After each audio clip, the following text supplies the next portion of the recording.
Paramashivoham. Om Nithyananda Paramashivoham. Om Nithyananda Paramashivoham. Om Nithyananda Paramashivoham. Now, as all of you are manifesting this, let us understand one of the most important aspects of today. What is Sadashiva? Who is Sadashiva? What does he represent? Let us listen to these revelations from Swamiji.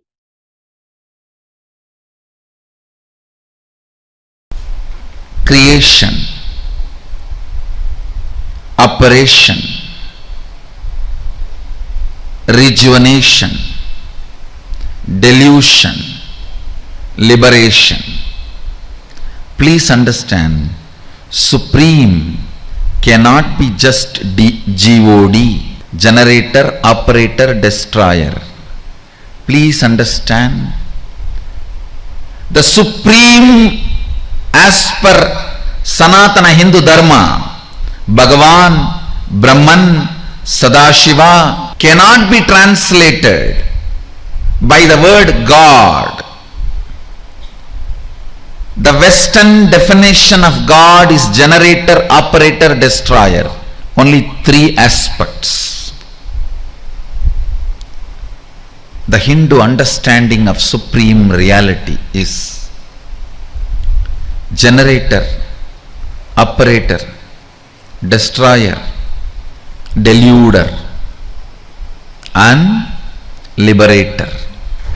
The major two aspects of life unfortunately was never grasped anywhere else other than this Saraswati Ganges civilization. Only the Saraswati Ganges civilization understood the world beyond seen. If you don't understand delusion, you can't understand beyond the four dimensions. You can't understand reality in its completion. God is not Sadashiva. Maybe I can contribute a new word, Godel. Godel. Godel. Godel. So Godel should be the word, not God. God is not Sadashiva. Sadashiva, Brahman, Bhagavan, all these words used in the Brahman used in Upanishad, Bhagavan used in Puranas, Sadashiva used in Agamas cannot be translated as God, God, used in Western theologies. Understand,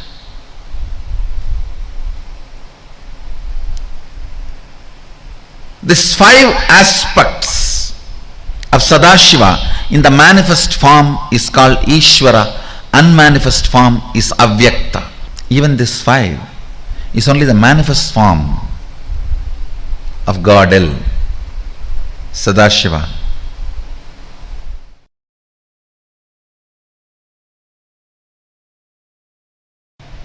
Understand, many Western traditions say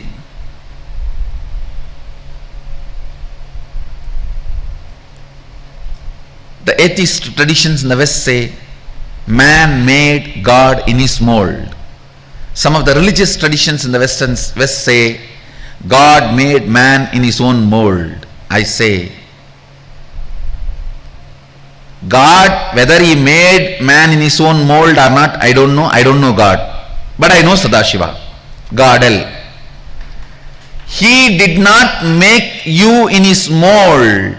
He made you in his own sea. Listen to this word. I am using the word sea. S-E-E. Not S-E-A.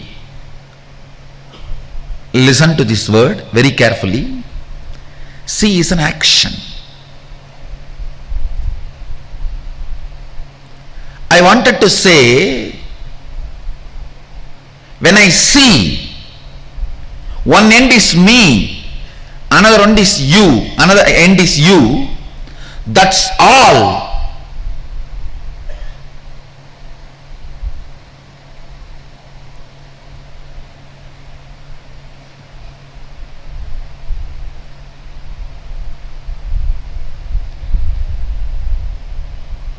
Because you are seeing with two eyes, what you are seeing, you can't absorb that into you. But I am seeing with the three eyes, what I see, I can absorb that into me. And I know it is my own other end. Understand, that is why I am using the word, not even seeing, see. I am giving you exact, literally what I wanted to convey. The relationship between you and Sadashiva. You are the see, not seen, seeing, see of Sadashiva. Listen, just now I made a statement. When you see through the third eye, whatever you see, you can manifest, manipulate as you want. It means what you see will be your own extension. It is you. See, if I can make my right hand bend, do whatever I want, I can do, means this is me. What you understand as me is what I convey through the word see. In you, the me is only materially which is connected to you. In me, me is what is connected to me even by see. Listen. For you, me means what is materially connected to you. For me, me means what is seely connected to me.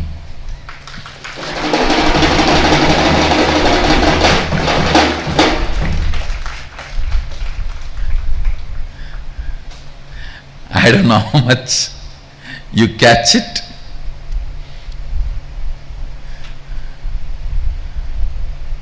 I'll just tell you this small story which really happened.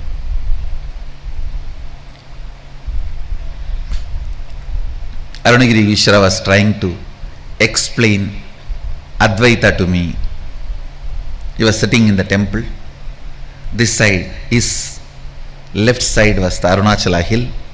Right side was the Garbha Mandir of the Arunachala temple. The front I was sitting. Exact eyes you guys are having now when I say me is see.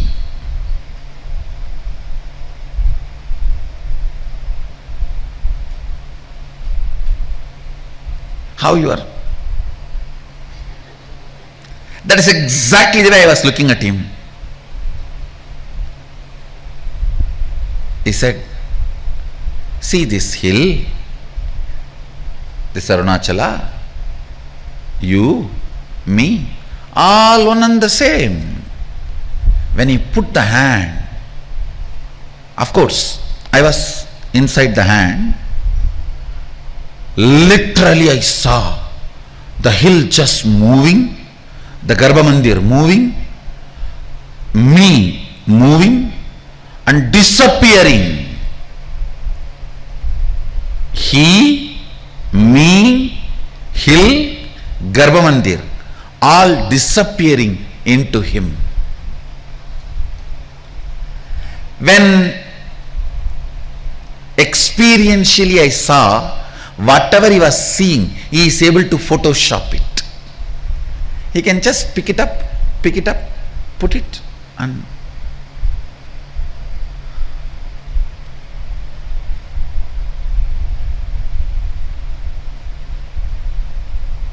if you say, I wanted to ask thousands of things and came to energization, the moment you hugged me, everything disappeared. Everything disappeared. I forgot. Some things I remembered later, some things I don't even remember. How many of you have this experience? Then you can understand what I am trying to tell. He just merged the whole thing. Listen.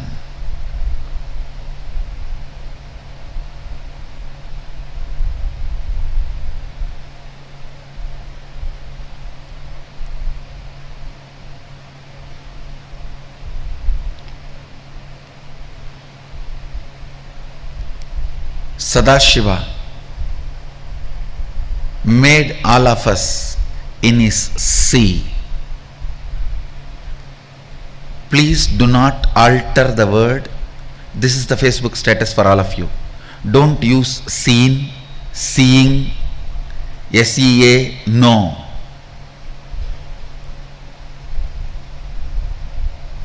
Sadashiva made all of us in his sea. Let the statement be understood as it is. Because you need to understand this concept that can be understood only by this grammatically wrong statement.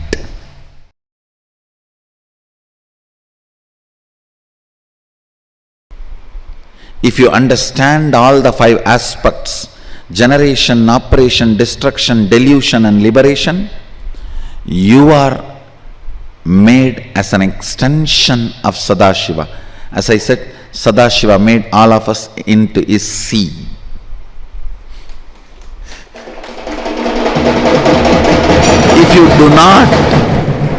If you do not understand all the 5 aspects and are able to grasp only this generation, operation, destruction, you made God in your mold.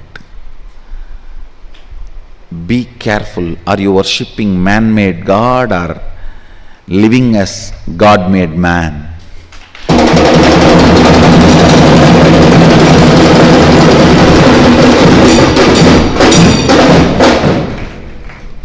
Worshipping man-made God is so-called religions, and living as God-made man is Sanatana Hindu Dharma.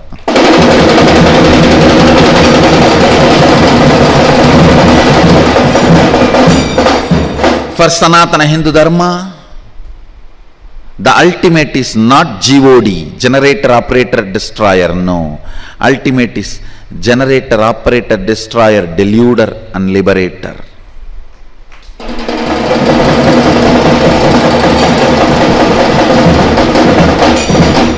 If you don't understand delusion, even your understanding about generation, operation, destruction is too shallow, too poor. If you don't understand delusion and liberation, you are only chatting with God through the Facebook, and you will be thinking profile picture is the real picture. Most of the time, it is not. It is not. The real picture is what is in Aadhaar card, not in profile picture.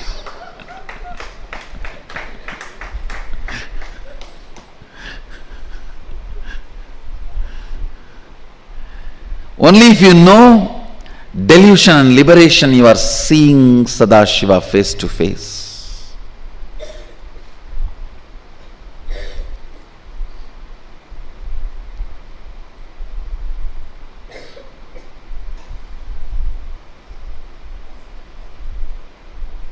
If not, it is like a relationship built through the Facebook, and when you see face to face, you will be shocked.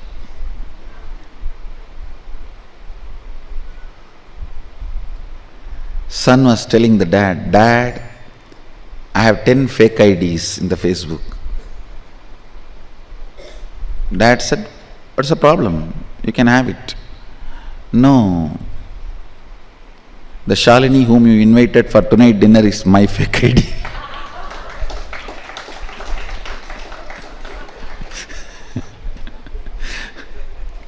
When you face Sadashiva directly, be prepared to face him. If you are living with the idea of just God without delusion and liberation, when you face him, this is what will be happening.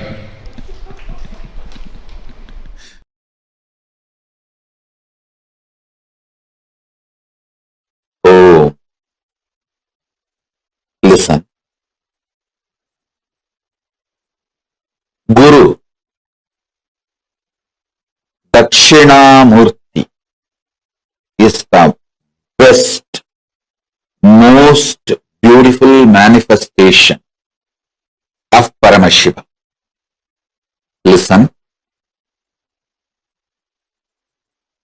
Paramashiva does 5 actions: creation, sustenance, rejuvenation, putting in delusion, and liberation. First 4, creation, he does by sitting in Brahmaloka.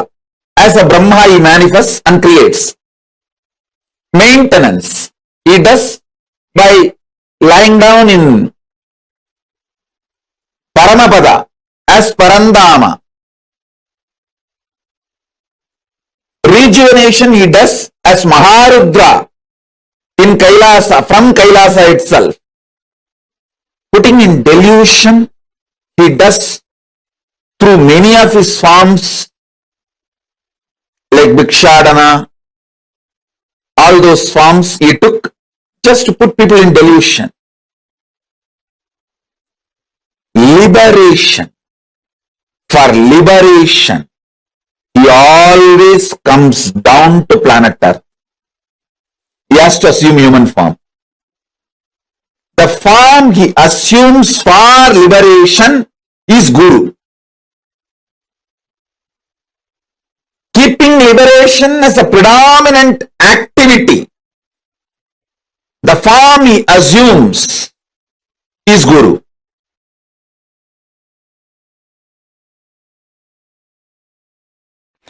From the young age, I was taught Arunachala Hill was not geography, it is biology. It's a living energy. I tell you, even now when I go to Tiruvannamalai, I don't wear slippers or shoes unless the body goes to too much samadhi and not the skin is not able to handle. Only then I wear. Otherwise, never. Because Arunachala is not geography for me, it is biology. Understand? By and by, seeing, remembering. Now Arunachala is a living energy for me. It's living mechanism for me. This 5 is living for me.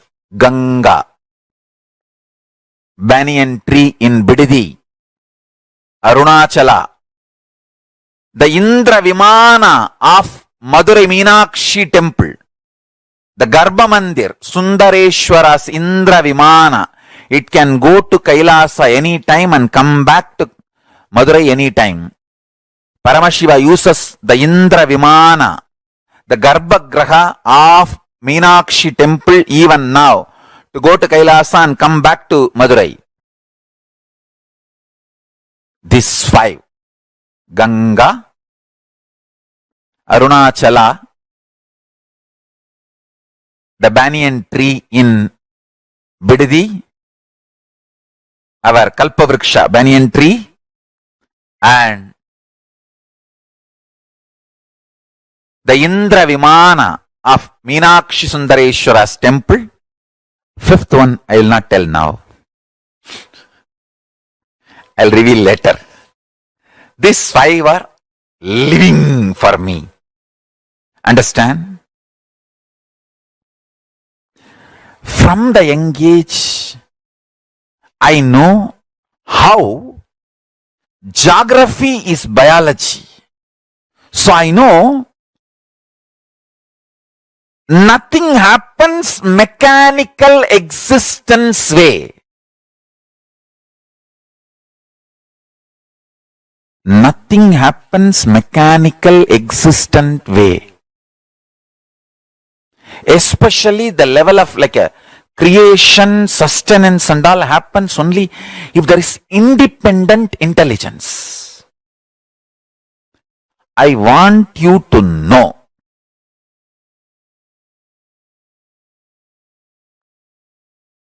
each of these phases, Phases, and phases, Faces, are independently intelligent, alive and supreme. Parama. They are not bound by anyone or under anyone. They are all independent intelligence, Parama, coexisting with a beautiful experience of oneness. The Ishana phase create liberation. Ishana phase is liberation. Is not under creation.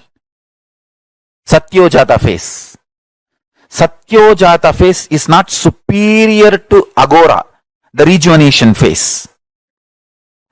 Not one is superior or inferior to another. All of them are neither equal nor superior or inferior.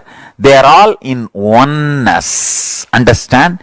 Independently intelligent but existing in oneness. Meditate on this. Meditate on this.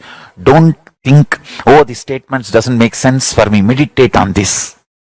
Listen. Satyojatam prapatyami satyojataya vai namo namaha. Listen. Listen like a Veda mantras.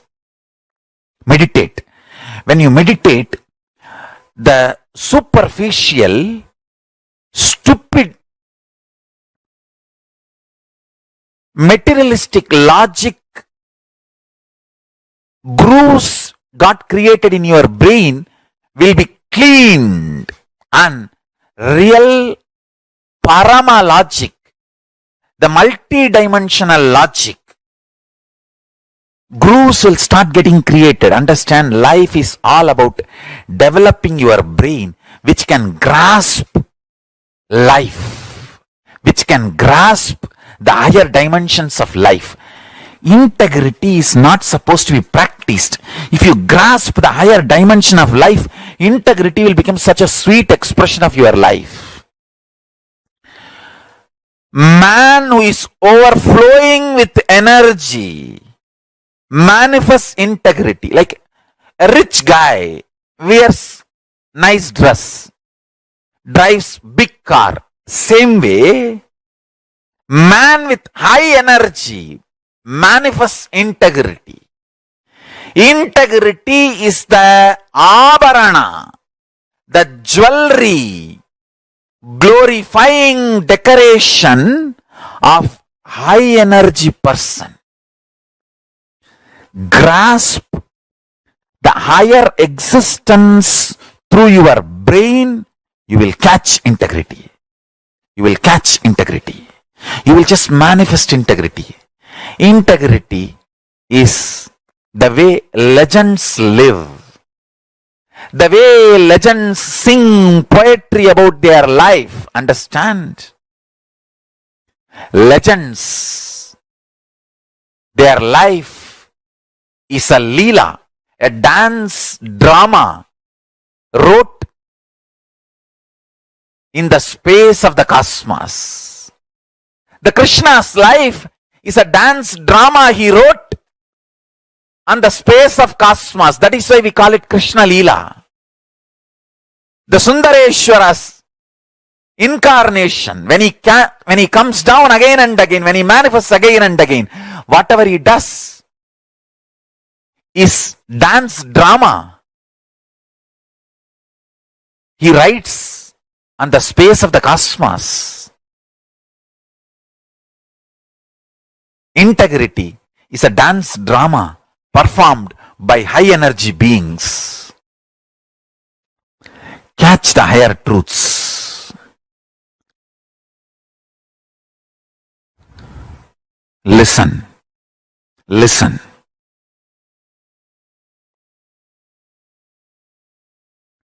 When you understand the creation, sustenance, rejuvenation, pulling out of delusion, liberation, secrets of these 5 actions, you can see very clearly how a cell gets manifested and sustained and gets rejuvenated, gets into delusion and pulled out of delusion and liberation. How the whole thing happening in your body you can see. How the whole thing is happening in your life you can see. Understand. Even little understanding of the cosmos brings wow,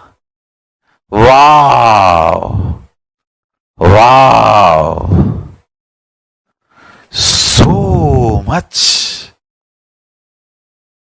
such vast life is happening, such vast life is happening.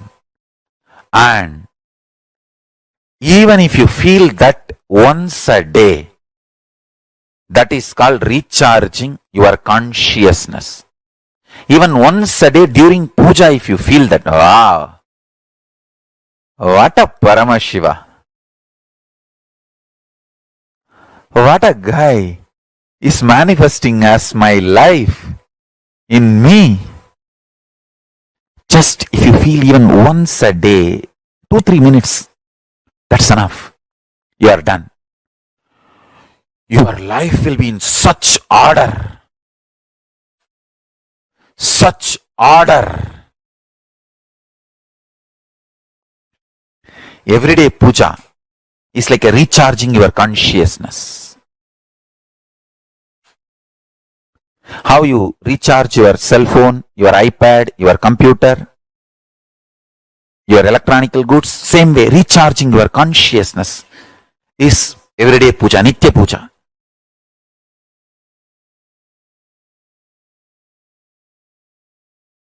In the cosmic level, Paramashiva has 5 of his dimensions: creation, sustenance, rejuvenation, destruction and rejuvenation, putting in and pulling out of delusion, and liberation. All these 5. In your microcosmic life, in your pindanda microcosmic level, you play the same game.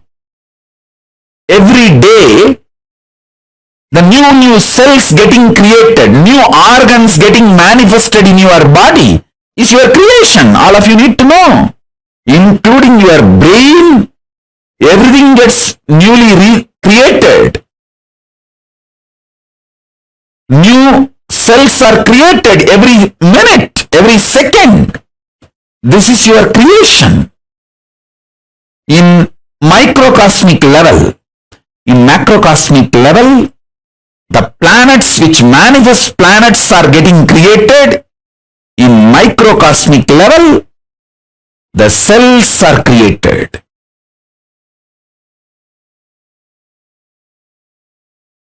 In the macrocosmic level, whatever is created is continuously getting sustained. In microcosmic level, the body you create is getting sustained The life you manifest is getting sustained by you. You continuously breathing, inhaling and exhaling, keeping you alive is sustenance, maintenance in microcosmic level. In the macrocosmic level, destruction, rejuvenation, samhara is black holes swallowing big bangs. In the microcosmic level, the old cells getting killed and new cells getting formed is rejuvenation, samhara. In your body, in your microcosmic level, pindanda level. Same way, in the Brahmanda level, the delusion is cosmos creating deluges, pralayas to rejuvenate itself, clean itself. I told you, this year, not just corona, there are so many other natural calamities.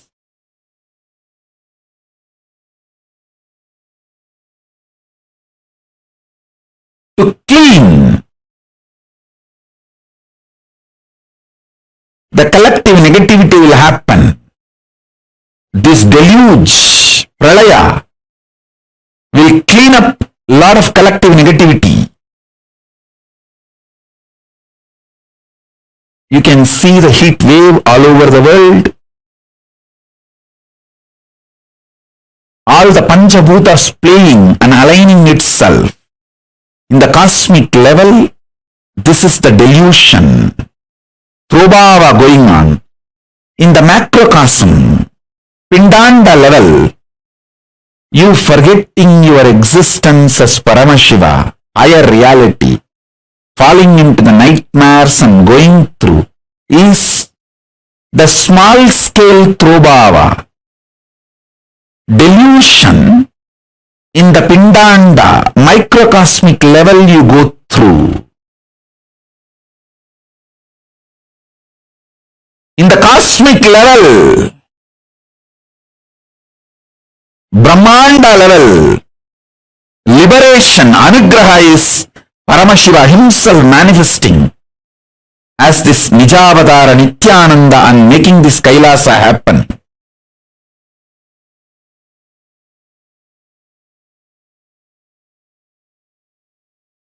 And guiding all the beings in microcosmic level, Pindanda level, you receiving these powerful cognitions and liberating yourself from all this deluge by holding on to the Guru's feet is the liberation happening in you. Understand, whatever is happening in Brahmanda, macrocosm, is happening in your Pindanda, microcosm.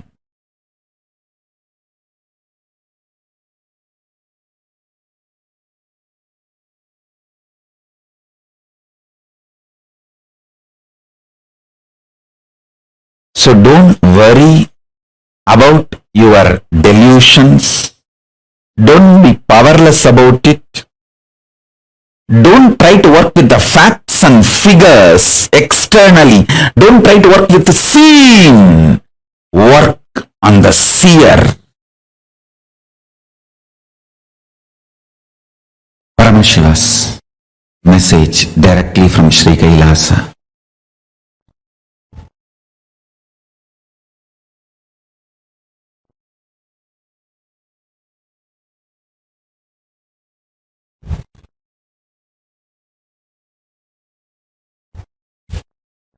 Existence of Ishwaratva is nothing but the decision to own up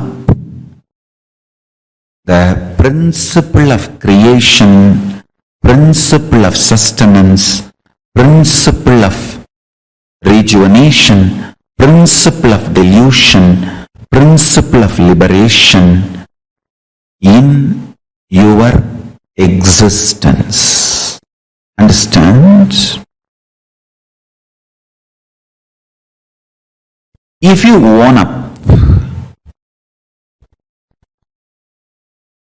what you created, you sustained, you destroyed or rejuvenated, or you put yourself in delusion or freed from delusion, or from which you are liberated or liberating, want liberation. If you own up these 5 principles of your life, you become Ishvara for you.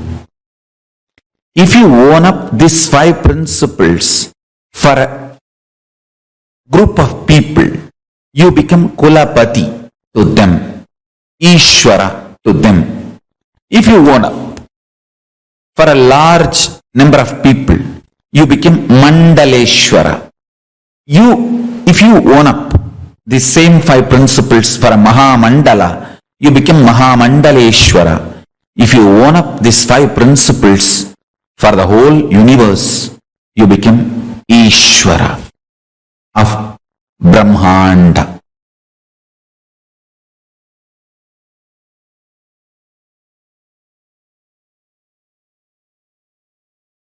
You can see Satyojata Murti. It intensely on Satyojata Murti.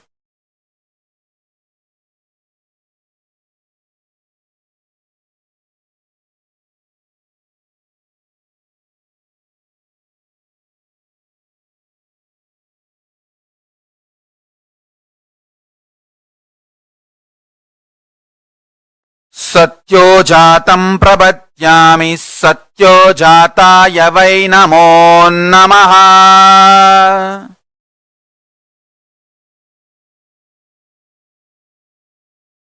Satyojatam prabhatyami satyojataya vai namo namaha.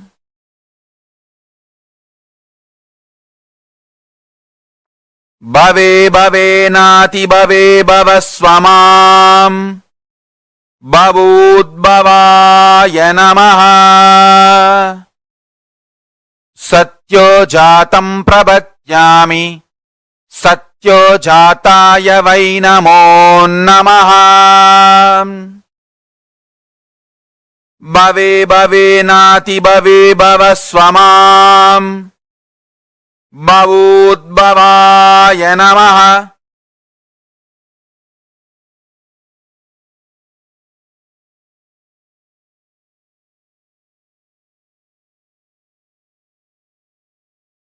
Satyojatam prabhatyami satyojataya vai namo namaha.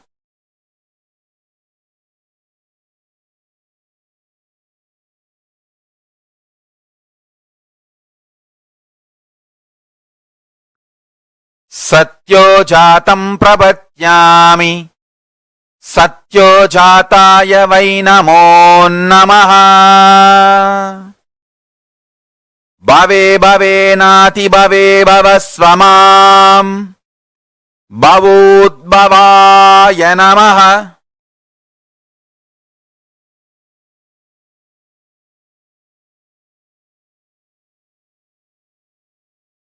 Madevaya namo Jyeshtaya nama Sreshtaya namo Rudraya nama Kalaya nama Kalavigaranaya namo Balaya namo Balavigaranaya namo Balapramadhanaya nama Sarvabhutadamanaya namo Manonmanaya namaha.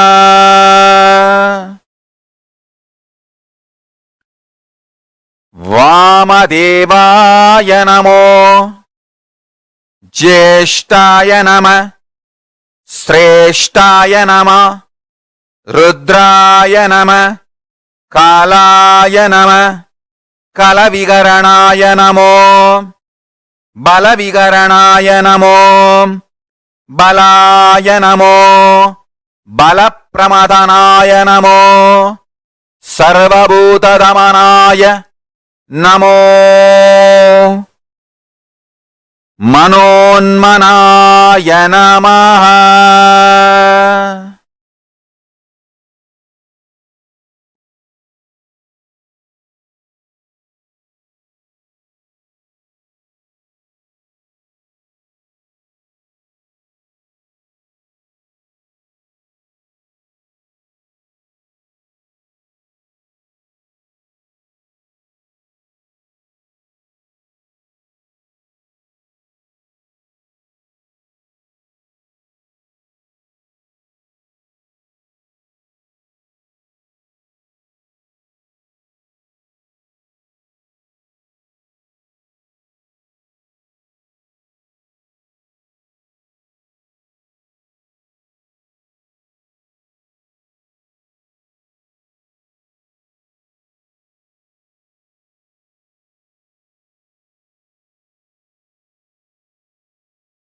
ॐ नित्यानन्द परमशिवोऽहम्। वामदेवाय नमो ज्येष्ठाय नमः श्रेष्ठाय नमः रुद्राय नमः कालाय नमः कलविकरणाय नमो बलाय नमो बलविकरणाय नमो बलप्रमदनाय नमः सर्वभूतदमनाय नमो मनोन्मनाय नमः।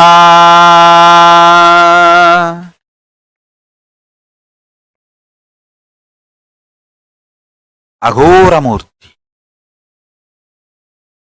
अघोरेभ्यो तघोरेभ्यो घोरघोरधरेभ्यः सर्वेभ्यः सर्वसर्वेभ्यो नमस्ते अस्तु रुद्ररूपेभ्यः। अघोरेभ्यो तघोरेभ्यो घोरघोरधरेभ्यः अघोरेभ्यो तघोरेभ्यो अघोरघोरधरेभ्यः सर्वतः सर्वसर्वेभ्यो नमस्ते रुद्ररूपेभ्यः।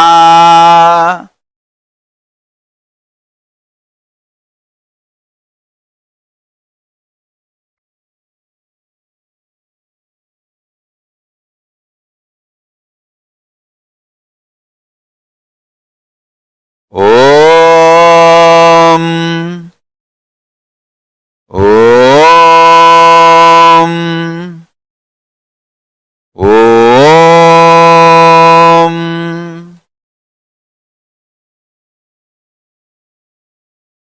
अघोरेभ्यो तघोरेभ्यो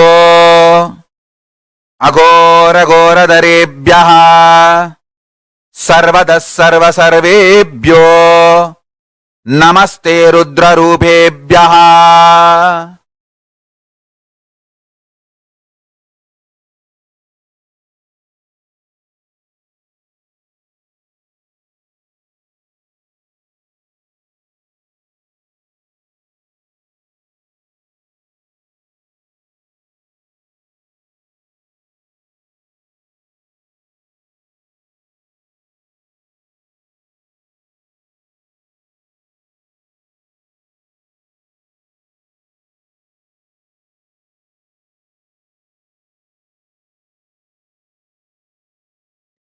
अघोरेभ्यो तघोरेभ्यो अघोरघोरधरेभ्यः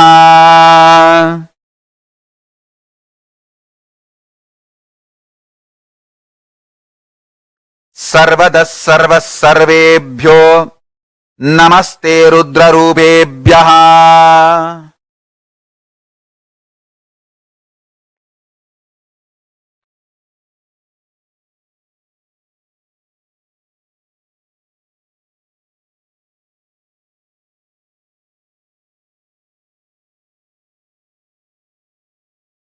तत्पुरुषाय तत्पुरुषाय विद्महे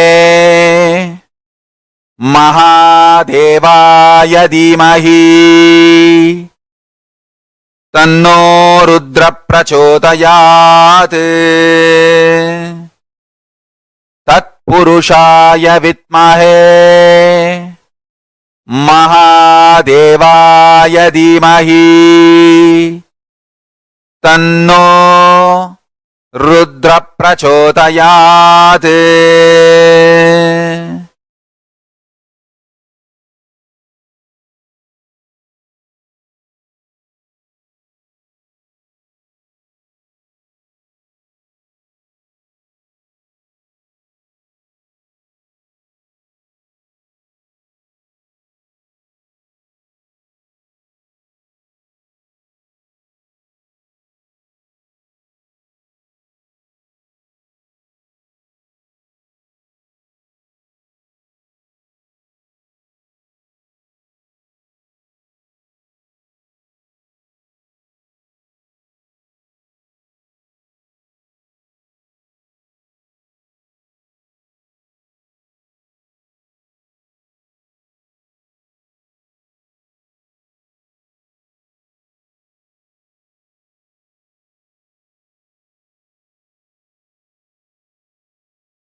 तत्पुरुषाय विद्महे महादेवाय धीमहि तन्नो रुद्र प्रचोदयात्।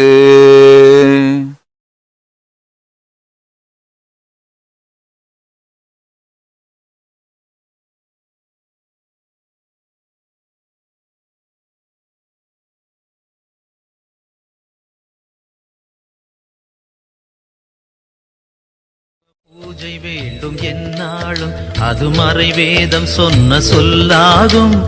மதுரையிலே இன்று மன்னவனாய் கையிலை மலை தலைவன் நின்றான். தனக்கென தானே ஆலயம் கண்டு தனையே பணிந்தான் சிவபெருமான். பொன்னே தந்தாலும் பொருளே வந்தாலும் இறைவனை மறப்பது சரியாகுமா?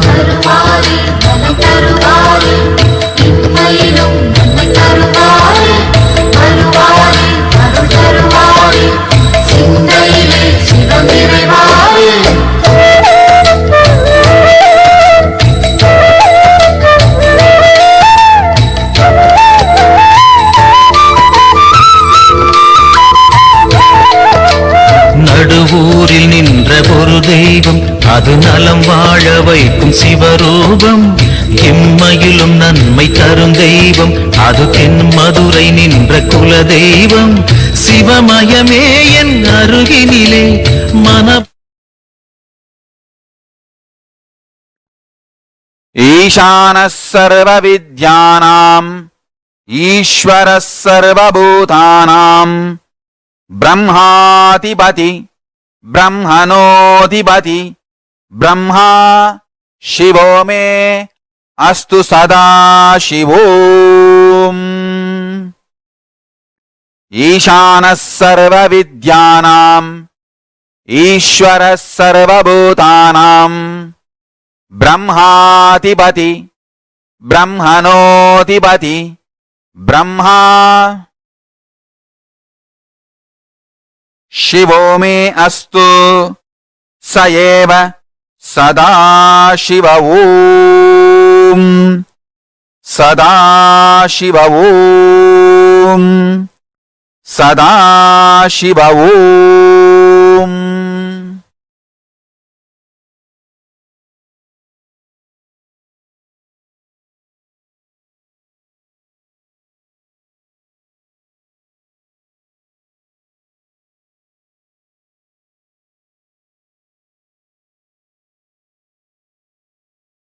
Now, connect with Sadashiva.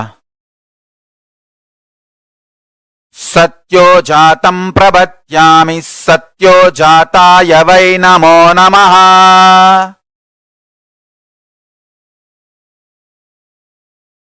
Bhave bhave nati bhave bhavasvamam. Bhavodbhavaya namaha. वामदेवाय नमो ज्येष्ठाय नमः श्रेष्ठाय नमो कालाय नमः कलविगरणाय नमो बलविगरणाय नमो बलाय नमो बलप्रमदनाय नमः सर्वभूतदमनाय मनोन्मनाय नमः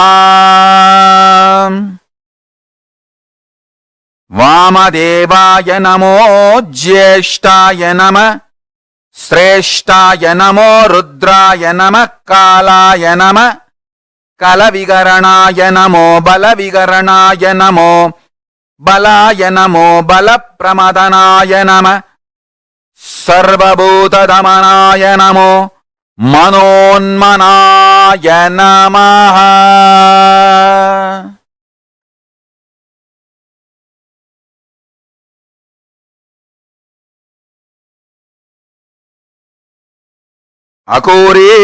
अघोरेभ्योऽतघोरेभ्यो घोरघोरतरेभ्यः सर्वेभ्यो सर्वसर्वेभ्यो नमस्ते अस्तु रुद्ररूपेभ्यः तत्पुरुषाय विद्महे महादेवाय धीमहि तन्नो रुद्र प्रचोदयात्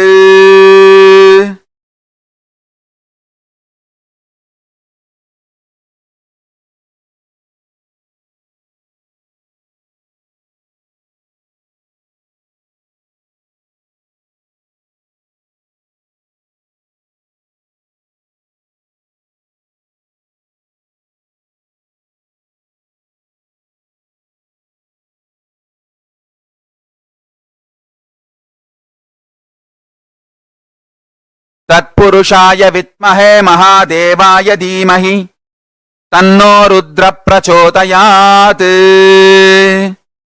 अघोरेभ्योऽतघोरेभ्यो घोरघोरतरेभ्यः सर्वेभ्यो सर्वसर्वेभ्यो नमस्ते अस्तु रुद्ररूपेभ्यः तत्पुरुषाय विद्महे महादेवाय धीमहि तन्नो रुद्र प्रचोदयात् ईशानः सर्वविद्यानाम् ईश्वरः सर्वभूतानाम् ब्रह्माधिपति ब्रह्मणोऽधिपतिर्ब्रह्मा शिवो मे अस्तु सदा शिवो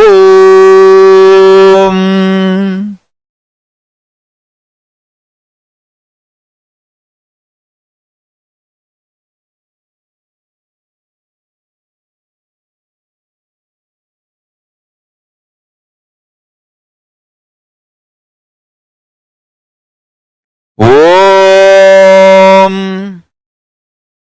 Om Om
connect with Paramashiva, Mahasadashiva. Om Nithyananda Paramashivoham. Om Nithyananda Paramashivoham. Om Nithyananda Paramashivoham.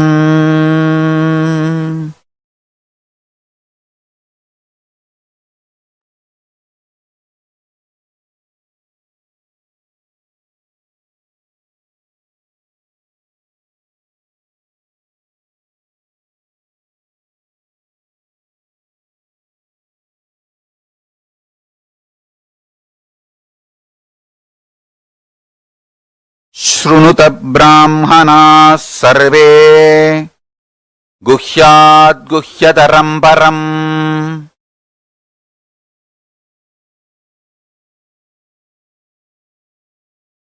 asti meror utakbaghe Kailasa parvatah sambasya sagunasyayam sabaktasyentu maulinah संवासे योजनानांच विंशत्कोटि प्रायतः दौहद्यमेतत् विगुणम् असय ज्ञेयम् द्विजोत्तमः नवरत्नमयम् तस्य मध्ये शिखरमुत्तमम् तत्रालयम् महेशस्य नानारत्नविचित्रितम् प्रकारकोपुराट्टाल वलबीभिर्विराजितम् तदा सिंहासने तत्र महान् शम्भुः सदाशिवः प्रफुल्लः कमलोल्लास पञ्चविंशन्मुखज्ज्वलः धृतनानायुयोद्भासी पञ्चाशत्करमण्डितः प्रफुल्लरक्ताम्बुजाट्ट श्रीनाभ्याम् श्रीयुगपाज्ज्वलः विचित्ररत्नकसितः भूषणैरभिभूषितः अनेककोटिसूर्याभः परमानन्दविग्रहः अप्राक्तकृततनुः श्रीमान् लक्ष्यलक्षणवर्जितः यतो वाचो निवर्तन्ते अप्राप्य मनसा सह गंगाश्रय जटाचूट चंद्ररेखा विभूषितः भस्मोद्दूलित सर्वांग व्यालयज्ञोपविता वीदवान् कपालमालाधारी च व्याक्रचर्माम्बरावृतः प्रतिवक्त्रम् त्रिनयनः भक्त सर्वार्थसिद्धितः प्रसार्य दक्षिणम् पादम् कुञ्जयित्वेदरम् पदम् अभयम् चक्रचूले च डङ्गबाणौकताम् भजे कट्कतोमर शक्तिश्च परशु सुप्रासपञ्चपान् हलाङ्कुशाक्षमालाश्च शुरिकाम् ध्वजदण्डकौ वज्रकुण्डासितम् श्राश्च ग्रहम् च पिण्डिपालकम् पञ्चविंशतिभिरस्तैः तथा नो दक्षिणैश्चुभैः वरसावौ मृगम् शङ्खम् केडपाशव परश्वतान्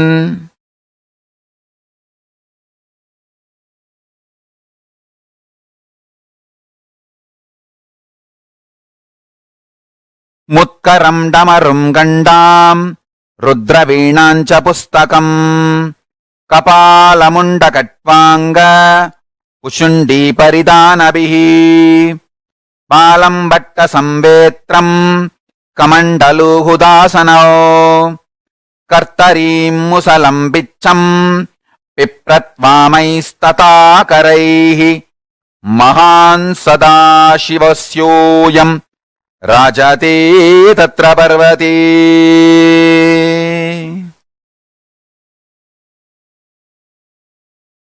ॐ नित्यानन्द परमशिवोऽहम्। ॐ नित्यानन्द परमशिवोऽहम्। ॐ नित्यानन्द परमशिवोऽहम्।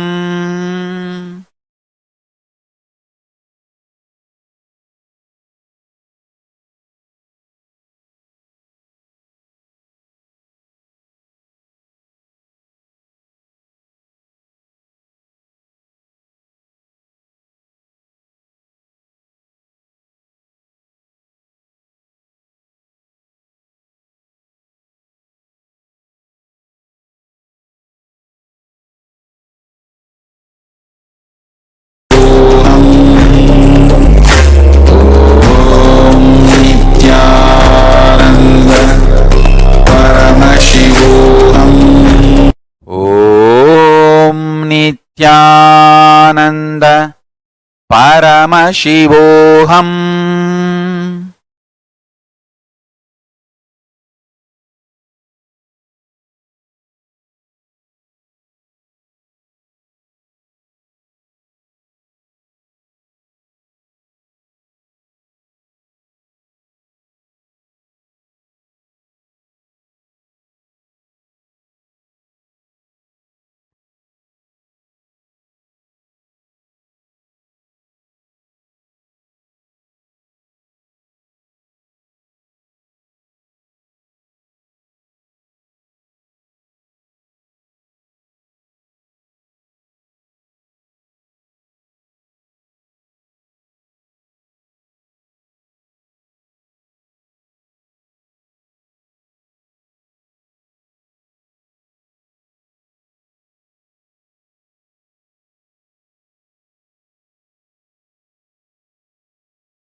ॐ नित्यानन्द परमशिवोऽहम्।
ॐ नित्यानन्द परमशिवोऽहम्।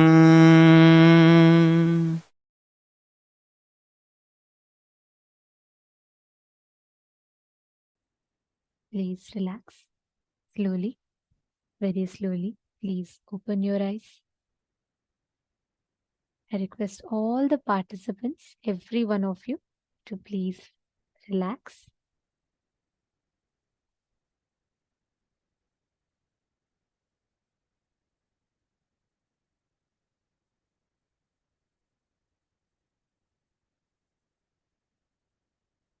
All right.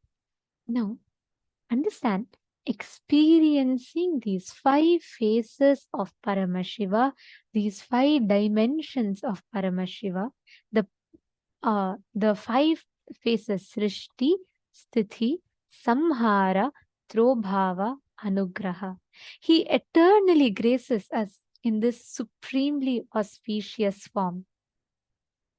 Now, all of you sitting here that did the meditation process, how was the process for all of you? How did you all enjoy the process? How was the meditation for you all?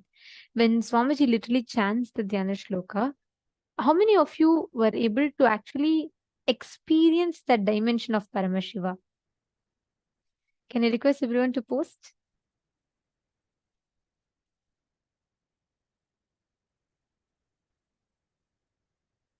Okay, I'll just tell one very quick thing over here. During the initiation, right? Whether you understand the Sanskrit chants or not, don't worry about that, because the speciality of Sanskrit, and especially when it comes from the mouth of an avatar, is that just by the vibrations it creates, it leaves a very powerful impact in your system. So you might not understand the language as such, but please understand the impact, the effect that it will have on you will be something tremendous and phenomenal. Now, we all understood about Sadashiva. Who is Sadashiva? What does Sadashiva represent? Understand Srishti, Sthiti, Samhara, Trobhava, Anugraha. These 5 phases of Sadashiva, when he sits, Sadashiva is Paramashiva, Mahadeva, Shiva, Sadashiva, Mahasadashiva.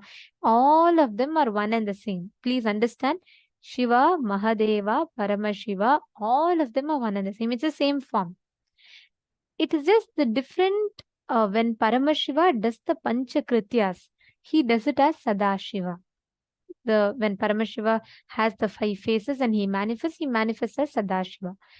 See, a very beautiful thing in this that we all need to understand is every action of Paramashiva is considered as an incarnation. See, whenever Vishnu comes down, every time he assumes a body, it is considered as an incarnation, as an avatar. For Paramashiva, every action he does, he cuts the head of Brahma, he's known as Brahma Shiracheda Murti. He lifts his leg and dances, he's known as Sadanratta Murti. He does the Panchakritya, creation, sustenance, rejuvenation, and pulling out of delusion and liberation. He is called as Sadashiva Murti. And in this form, you will see Paramashiva with 5 faces. So this is the form called as Sadashiva Murti, whose darshan today we all are going to be receiving. And now, before we enter into the further discussions, I have a very, very exciting announcement to all the participants. In just a very short span of time, we are all going to be receiving the darshan of this very form of Paramashiva as Sadashiva Murti. All of you that are sitting here right now, today, through the darshan, every one of us are going to be receiving the initiation to be able to travel to the parallel universes, to be able to travel to the vertical time zones and parallel universes. We all learned about the vertical time zones, right? Today, you're going to have a very, very exciting initiation where Swamiji is going to be lifting you up to the Pitraloka, where you will be meeting your ancestors.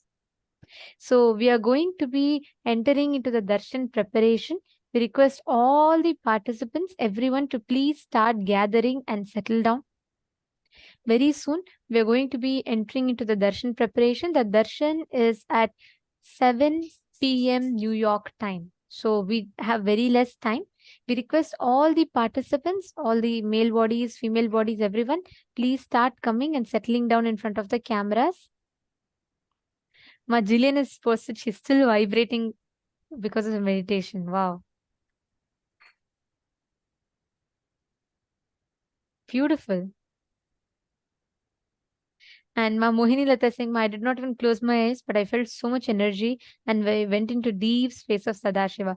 Understand, Ma, whenever you are sitting in the presence of an avatar, when Swamiji is taking us through this process, he is literally awakening us to these higher dimensions. He's literally taking us to understand these higher dimensions of Paramashiva. So today, the most important aspect, we're all going to be receiving a very, very powerful process where Swamiji will be infusing a certain energy into us and he will be raising us to the higher consciousness.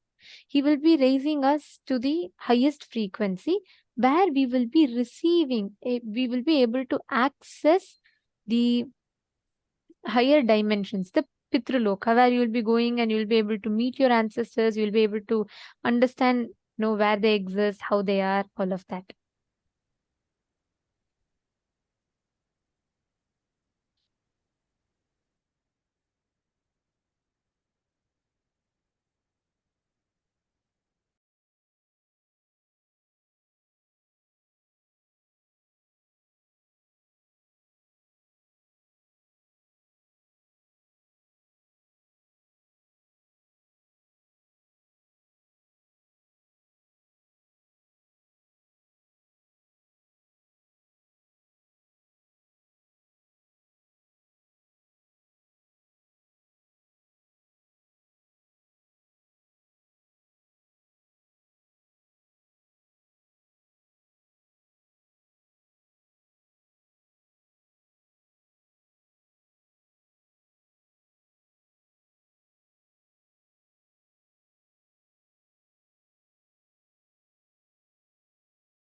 Yes. So now, today, see, we learned about the 14 lokas, correct? In each lokas, how we exist, in each of the planes, where, in what form we exist in.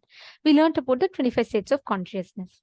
Now, we are all going to be preparing for today's initiation. And I'd like to remind all the participants, if you have the pictures of your ancestors for today's initiation, you will have to bring the pictures of your ancestors, whomever you want to meet. The pictures of the ancestors, please bring them and please keep them. You're going to be traveling to the Janaloka, that is where the Pitraloka is, and you will be receiving the initiation. You will be meeting the ancestors there. All right. So I request all the participants, every one of you here, to please get ready with the photos, and very, very shortly we're all going to be entering into the darshan preparation. Now, let us all understand about what happens after a soul departs and where they are. And we'll also be learning about a very powerful way, one of the powerful ways through which you can liberate your ancestors.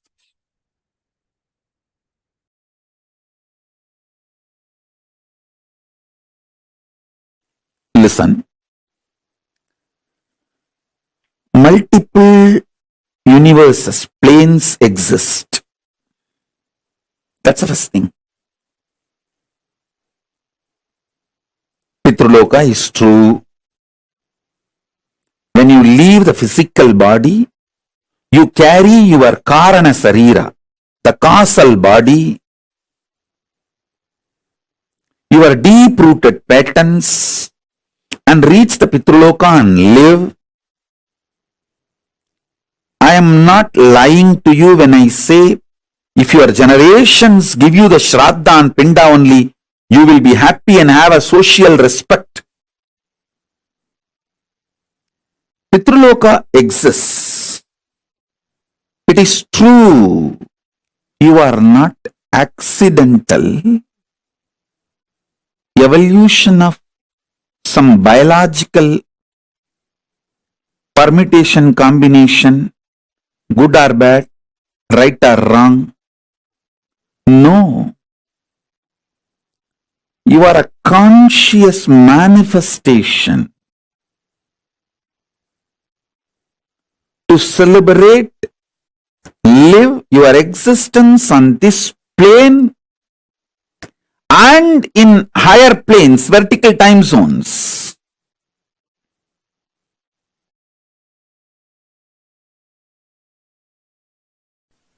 Other religions talk only about one birth and they have their own solutions and all that. Hinduism is very clear. If you are a born Hindu, the greater science of life, the truth of the cosmos is this. Stop being criminally negligent. Learn to keep your next 7 generation Hindus and living, practicing Hindus. They should give proper Shraddha Pindadarpana to you. Only then you are going to be in peace in the Pitruloka.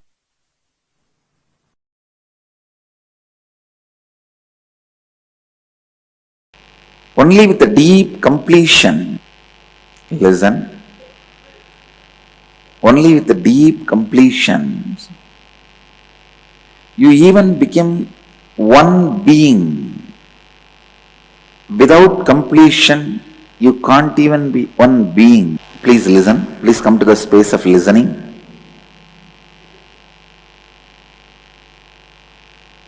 Listen. Many times, even you do not know what you want to achieve in the life. You do not know what is the purpose of life. How many of you cognize you are in that state? Raise your hand. It is just because of incompletions.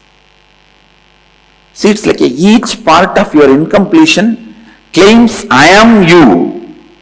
For example, if your name is Sundaram, each part of the broken you claims I am Sundaram, I am Sundaram, I am Sundaram. And who screams loudly you think he is Sundaram. Each broken part goes on claiming I am you, I am you, I am you. And one of the worst thing is, one part of you spends so much of energy to disprove the other part is not you. So finally, whoever wins, whoever loses, who is the loser? You. One part of you winning is not you winning. Even if one part of you wins, you are the loser. Unless your whole wins, you are a loser. Unless you heal yourself and bring yourself to completion, please listen. Nirahara Samyama. All great spiritual practices, spiritual process, everything,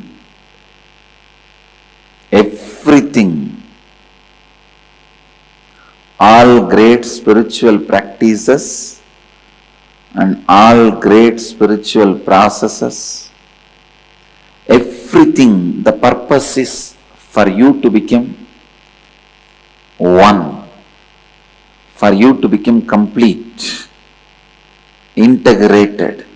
The whole civilization, the whole spiritual tradition is suffering just because of not having completion with one another. We do not have completion with one another. That is the most unfortunate thing. Neither we have completion with ourselves, nor we have completion with one another. The broken parts of us goes on abusing one another. In those days, fortunately, in Gurukul itself, the science of completion is taught. Kids grow as a complete being. But there is one unfortunate thing. We put all the eggs in one basket. Means all the best things, we put it in one thing, that is Gurukul. So when the enemies attacked the Gurukul, and when the enemies destroyed the Gurukul system, the whole thing got destroyed. The whole thing disappeared. In a way, the good thing is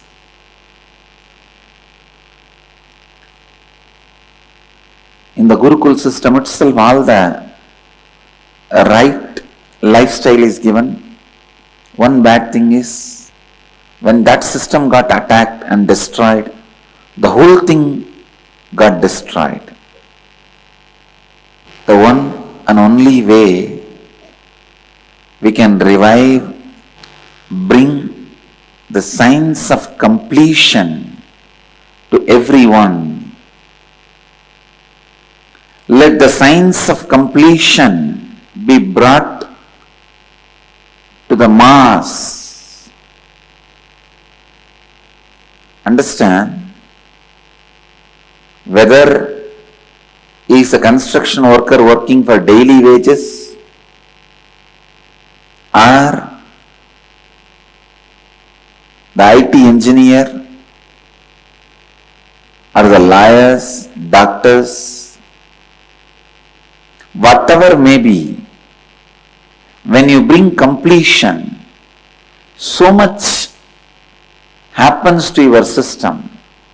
To tell you honestly, I can't even explain all the benefits completion can bring to you. When you complete continuously, one more thing, completion is not one-time process. It should be taken as a continuous lifestyle. It should be taken as a continuous lifestyle. Understand? Vedic civilization is established on completion. And people who are dead, we go on completing. Shraddha is nothing but completing with the people who are dead, diseased. Every step in our life we go on complete. That is why we do Maheshwara Puja to complete with all the departed souls. Maheshwara Puja was done in the Vedic civilization, where enlightened masters and incarnations complete with the departed souls. In Vedic tradition, everything is dependent on completion.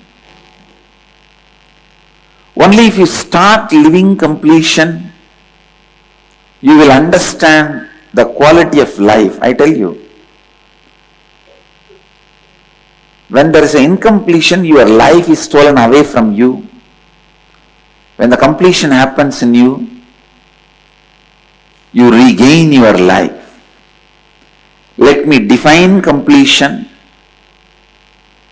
Completion is removing the delusion of incompletion, which makes you cognize the other is separate from you. The delusive cognition. Understand? Incompletion has no existence. It is only a delusive cognition. Incompletion is the delusive cognition that stands between you and the whole.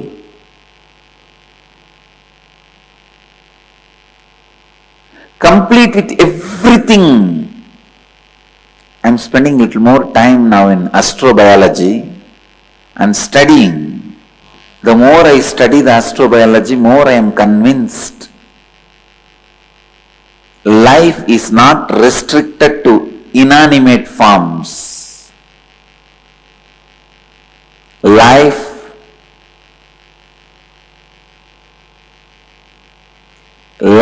is happening in everything.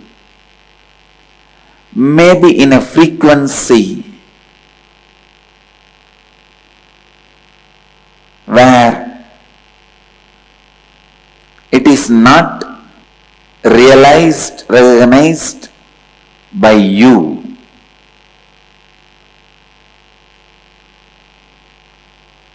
But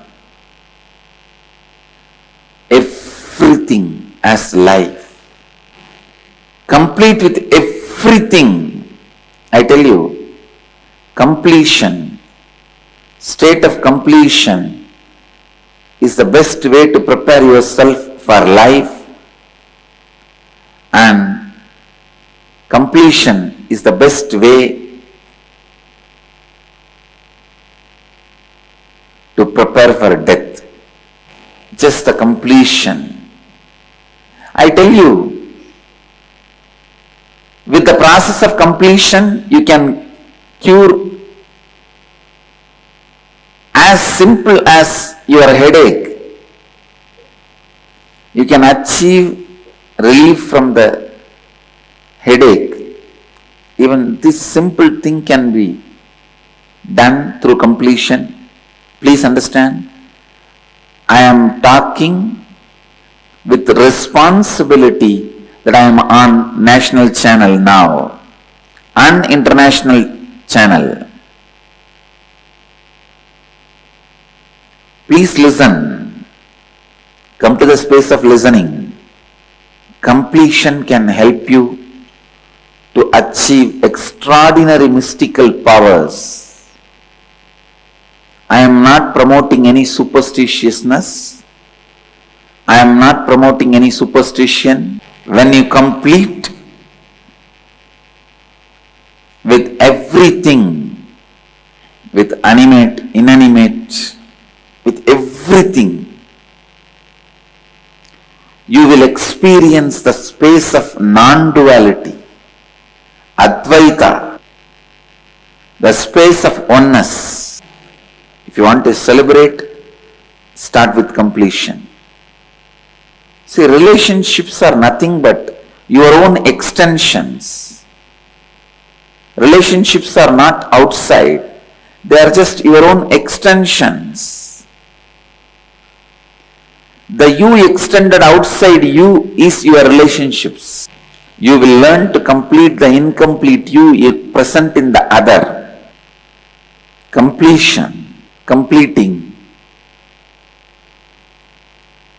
with every relationship you have in the life. Please understand, completion does not mean only completing with your wife, husband, friend, family. Everything which is in your life, the trees, pets, furnitures you use. You think, furnitures I use, they're all dead, how can I complete with them? See, complete and see. Then you will understand how you feel about them and they feel about you. With everything you can complete. When you experience being one with that, completion with the tree, animal, plant, everything happens.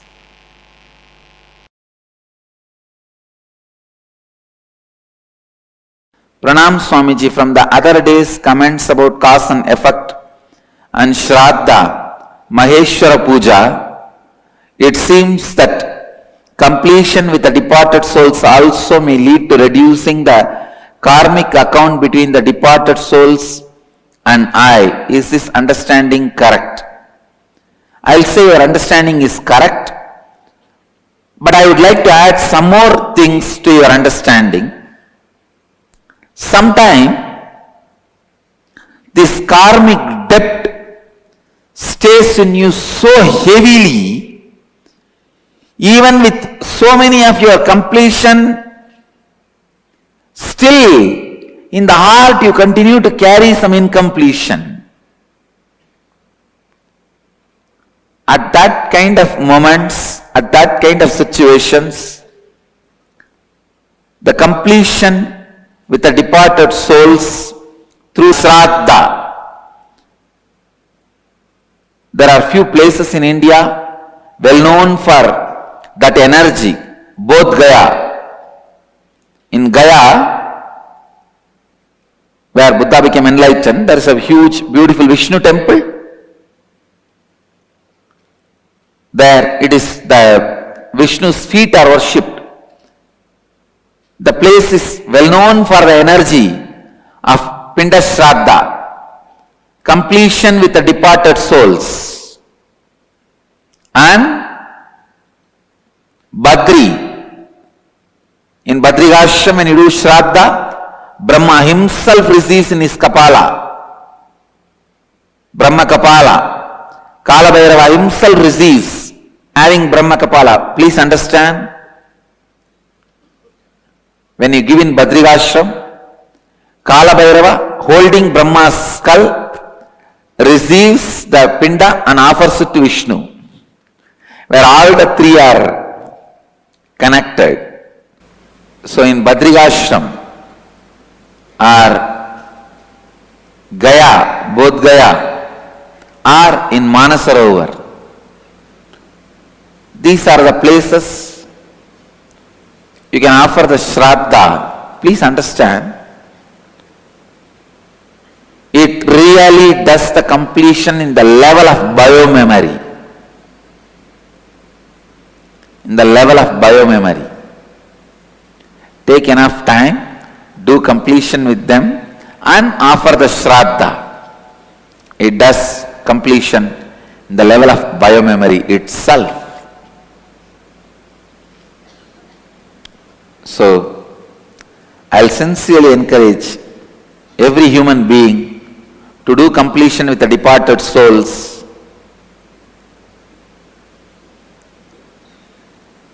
So that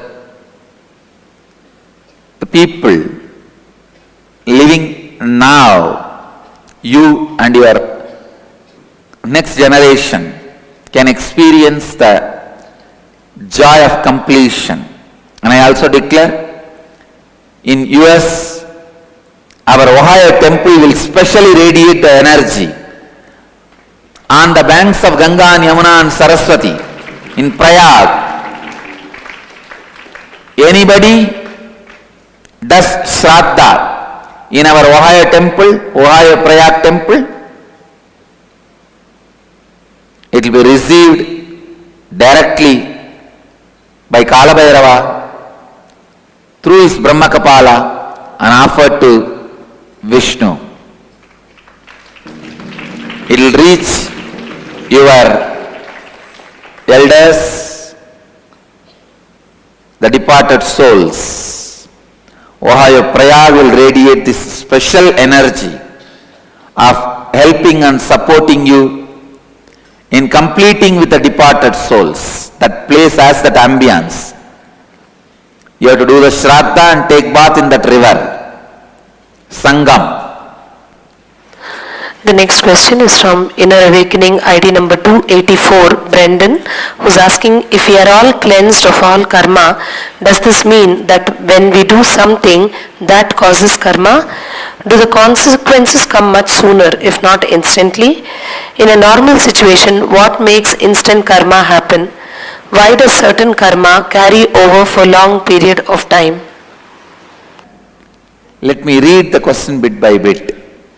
If we are cleansed of all karma, does this mean that when we do something that causes karma? Listen.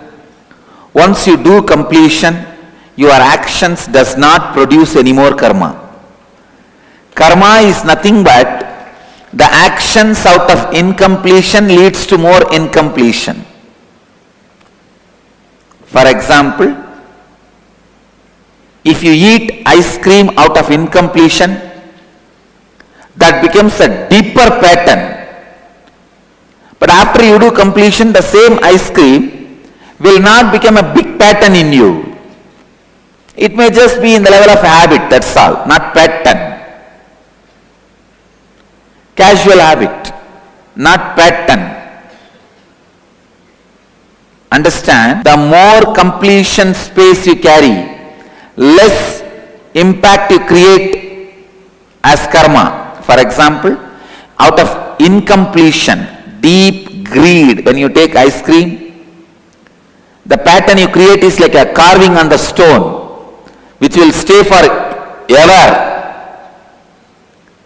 Out of completion, you complete with that pattern. Why you start this ice cream pattern? Maybe just to tell your friends you are richer than others. So you buy the big ice cream, before you eat, show it to everybody, by the time it melts away. You would have done something like that. That is, from there only the pattern would have started. After you complete, even if you eat the same ice cream, the pattern you create will be like a writing on the water. It won't even stay for few seconds. And one more thing you need to know, when you are in completion, if you do any karma, the consequences will not be coming much sooner. There won't be any consequences. There will not be any consequences. But the space you carry will have consequences. That will happen immediately. Immediately it will happen. Instantly it will happen. So, this instant karma is nothing but the space you carry after the completion. It is just because of the incompletions you carry. The more incompletions you carry, karmas reside in you, and you carry it over for a long period. Listen, carrying it over for a long period does not mean the effect comes very late. No, effect is continuously coming. Continuously suffering. So, the instant karma, effect of karma, everything is based on the space you carry. The space you carry.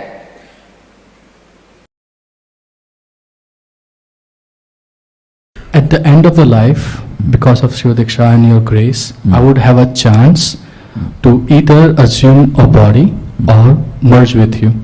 So can I make that decision right here, right now, instead of waiting for those 3 kshanas? Tomorrow, during the death process, you can make the decision. I will record that as your will, even if you get imbalanced. I can do that. Exactly my problem. That's what I am saying. Just in case something. And that is what. Tomorrow, we will be going through the death process. Before that, I will tell you, at that time, you make this as your declaration. So I will record that into your system such a way, even if you forget everything, this will stand up and guide you into that path by force. So by default, yes. It's possible. Perfect. Next question is, Swamiji, that for my grandparents, they don't understand English. So for them, would it be better that I do Maheshwara Puja after they departed? Or I think, if they, you see, you can do Maheshwara Puja only to yourself when you are alive. You can't do anybody else who is alive. Don't do that mess. Please understand, you can do Sankalpa in Maheshwara Puja only to yourself who is alive. No, you cannot give Maheshwara Puja to any other living person. Clear? Shraddha can be given only to a person who has left the body or to yourself. Swashraddha is okay. Or only for the Pitrus who left the body. So how? Not for the Pitrus who are still alive. No. They can do it for themselves. See, your grandparents can give their own name and do sankalpa in their own name for themselves. But you cannot do for them. So I bring them here for Maheshwara Puja, that is possible. They will have to do. It's going to make sure they are secure. You asked because it happened once. They put all the photographs of the people who are supposed to do the receive the Maheshwara Puja Pinda. And I picked up the Pinda and I made a sankalpa. I am offering Pinda to all of them, liberate all of them, and I am about to put the food in the mouth. Kalabhaiva just puts the Trishul. Hey, there is one fellow who is not yet dead. Shall I kill him and take the... No, he is asking. Shall I kill him and take the Pinda? I said, come on, wait. Then I have to get all the photos out and thoroughly check who is the fellow who is not dead and put the photo has been put here. They said, Swamiji, I am not able to cut. It's a group photo of a pin. So this person is still alive. So I put it in the... So please do not. Especially when I am doing some ritual, it is real, please.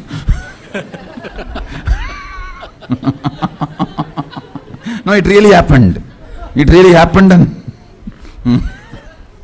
then I have to tell Kalabhaiva, wait. It is mistake.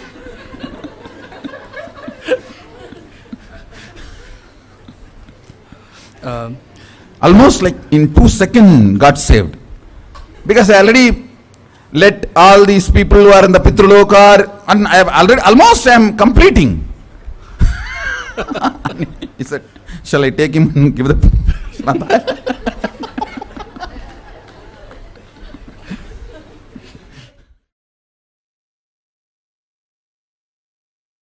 This one incident sums up the power of initiation, the power of being in the avatar's presence. When Swamiji tells he is going to take us to the Pitraloka, he is literally, when I say literally, like physically going to take us to the higher planes, the Pitraloka. What we all listen to right now is one of the most unique and the most powerful rituals of Hinduism, the Maheshwara Puja. It's one of the oldest recorded rituals in Hinduism, where just by offering the Pinda to the Guru, he liberates all the ancestors. Whether you are having many times when our ancestors leave the body, Swamiji explained a very important truth. Swamiji said every relationship that leaves the body, there are two aspects that exist. One is their physical relationship, like, physically that person, their them being there alive in the body. Second is a part of them, your memories about them, your incompletions with them, the samskaras, the patterns that you carry with them, bondage you carry with them, all of them exist in you. That is attachment. So these two also needs to be liberated after a person leaves the body. But if you still have this attachment incompletion, no matter in whichever birth they are in, this is going to have an impact on them. Maheshwara Puja is a very, very powerful way where Swamiji will liberate. Swamiji will, like, just by consuming that Pinda, Swamiji liberate those beings in whichever loka, whichever plane they are in. Actually, this last incident Swamiji just shared with all of us is a very, very powerful one. But we have, whenever I talk about Maheshwara Puja, it reminds me of a very, very powerful experience of one of the devotees. How he experienced the Maheshwara Puja initiation. But before that, I just wanted to remind all the participants, in just a very, very short time, we're all going to be entering into the darshan. I request all the participants, every one of you, to please start settling down. Please come. Be seated in front of the cameras. And we request all the participants to, if you have any of your friends, family members who just lost their loved ones, or in the recent past, they just had someone passing away in their family, and they're still experiencing that sadness, they're still missing, please make sure you are inviting them. Please call them, please bring them, make sure that they're all there. Do not miss today's initiation is something too powerful. At no cost, it should be missed. Can I request all the participants, every one of you here, to just take a few minutes? Come on, Navi Gillaya and Zach Medaya, Sumit Agarwalaya. Can I request every one of you to take a few minutes? Reach out to any of your friends, family members. Just invite them. They coming, not coming is secondary, but you take a step from your side to invite them. Share with them about today's initiation. Understand, so many times these incompletions sit inside of us, and constantly they make us decide, make life negative decisions, which does not just affect us, but also adversely impacts the being in that other loka, whichever plane that the other person is in. Anthony Musita, Nithyanandamaya, Anthony Musita, are you here for the first time? Very nice to see you sincerely sitting and listening. Anthony Musita, if I'm pronouncing your name correctly. Could you please share with me, let me know where you are coming from and where you're watching us from? So I'll just share this one incident. It's a very, very powerful incident. There was one devotee from Chennai. Okay, Chennai is a place in Tamil Nadu in India. And he had come to attend the Inner Awakening programs. This happened somewhere around 2014, 2015 time. And he had come to Bidadi. Swamiji physically used to conduct the Inner Awakening programs back there in Bidadi. So he had come to attend this Inner Awakening program. And as we all know, every Inner Awakening, there is one Maheshwara Puja that happens. Swamiji himself does the Maheshwara Puja and he liberates the ancestors.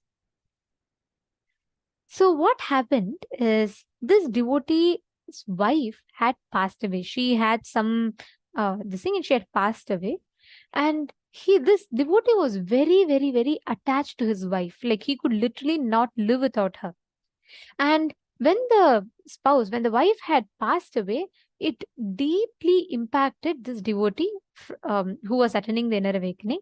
So what he started doing was, he started going to a medium. Like we all have these medium who will communicate to the souls and all, right? So he used to go to one particular medium and he used to communicate to his wife continuously. He used to keep calling her and, he used to keep speaking to her. And this used to keep happening. And during Maheshwara Puja, when he heard about this Maheshwara Puja, he made this Maheshwara Puja offering, and this was happening in Bidadi, right? So he made this Maheshwara Puja offering, and right after offering the Maheshwara Puja, he didn't tell anyone that he's offering Maheshwara Puja. None of his family members knew, and nobody knew other than him from his family side that he's offering Maheshwara Puja. All right. So he attends Inner Awakening. He finishes offering Maheshwara Puja. Then he gets a thing. He wants a confirmation because he already, after his wife departed also, through a medium, he used to go and interact with his wife, right? So he wanted to confirm and check if his wife is liberated, what is happening with her. Okay.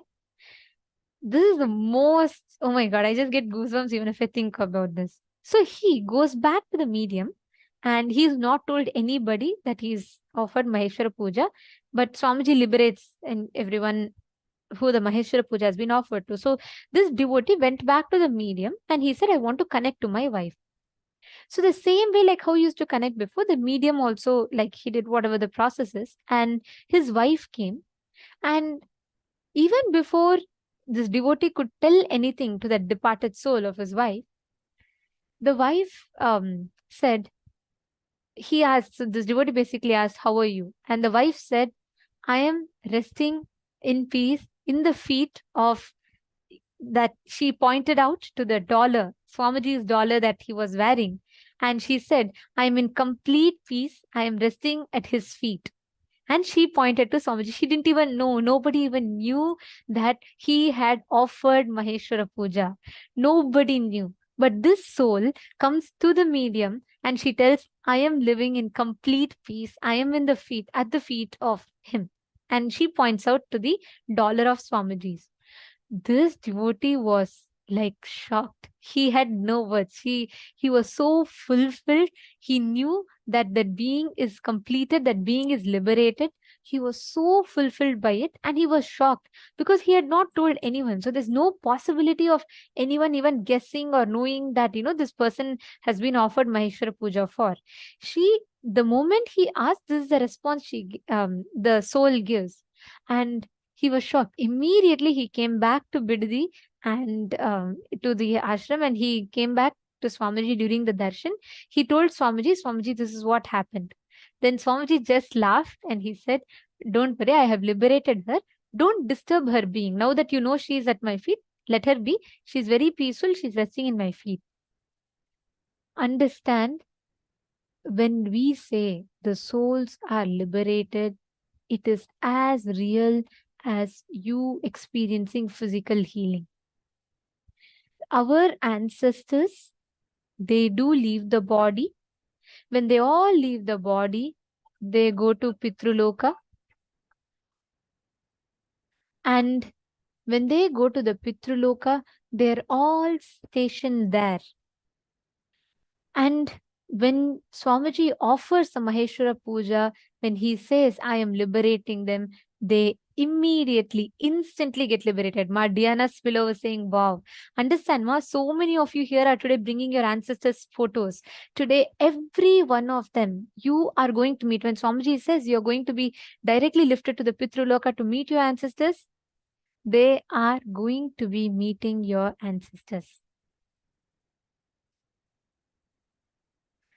So please understand, every one of you that are sitting here, you are going to be experiencing, traveling to the higher planes, astral travel. Okay, Ma Nitya Priyesha is asking, will I be able to access ancestors if they assume another body? How to know if they are in Pitruloka, Ma? Ma, you will be able to meet the ancestors who have left the body and who are in the Pitruloka. And many times, when even if they are in another body, let's say your grandfather or great-grandfather, one of them have left the body, they're existing in another body. But when you connect to that ancestor, like I explained, there is one part of them which exists in you. That is what we call as attachment, correct? Their bondage. Now, when you do this process, when Swamiji lifts you up to the Pitruloka, when you experience completion with those beings in whichever bodies they are in, they will experience that liberation. You will experience that completion. It is not just physically just seeing them. Even whatever bondage, attachment you carry inside of you towards them is also liberated. So even if they are in the physical body, you will still be able to liberate that attachment, incompletion that you carry inside of you, or whatever, that emotional bondages that you carry inside of you. All that will be completely liberated.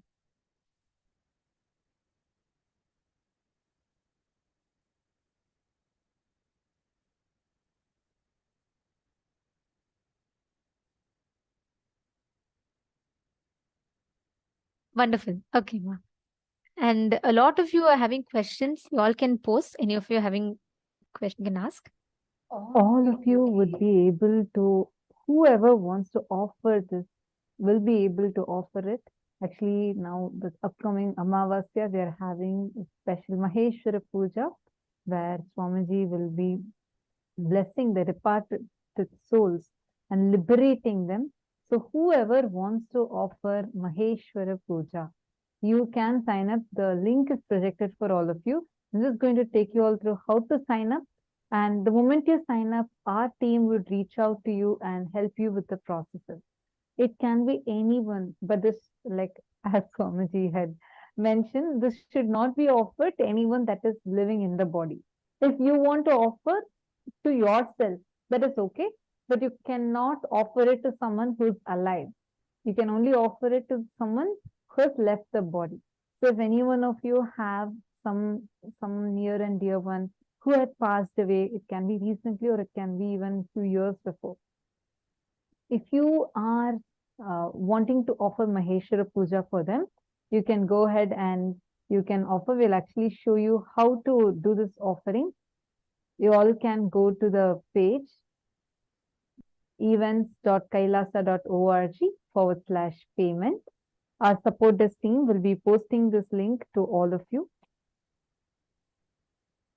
events.kailasa.org/payment. And once you go to that link, you can just click here saying you came to know about this offering through the program. And here you can put it as just put program or just acharyas. And choose the status as waiting for bank details. And here in the purpose of transfer, choose Maheshwara Puja.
Sorry for the technical glitch.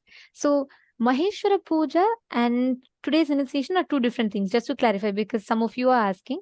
Maheshwara Puja is what all of us learned and listened to about just now.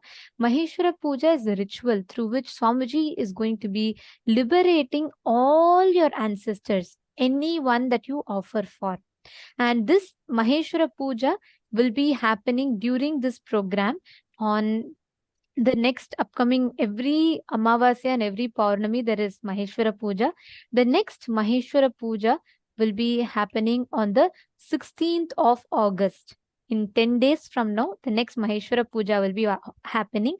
If any of you would like to offer this Maheshwara Puja and you would like to experience that liberation, you want to make sure your ancestors are liberated and they are completely complete wherever they are, whichever form they are in, then go ahead. You all can sign up for Maheshwara Puja. And now, today's initiation is where you will be traveling to the Pitraloka and you will be meeting your ancestors. Each of you have got pictures of your ancestors, right? I can see so many of you sitting with the pictures of your ancestors. Today, through the initiation, Swamiji will be taking us to the Janaloka. The Janaloka is where Pitrus exist. We all learned about the vertical time zones. And today, through the initiation, you will be able to meet your ancestors. Sherry Gav is asking, ancestors are grandparents or uncles, aunties and relatives? Everyone, ma. Anybody who has left the body. There is no need to fill out the form for today's initiation. You do not need to fill out the form for today's initiation. Today's initiation, everyone are going to receive. Prithvi Prasad is asking for Maheshwara Puja link. Just give us a few minutes. We'll be posting it for you all in the chat as well. Malita is saying you do not have a picture. Is it okay?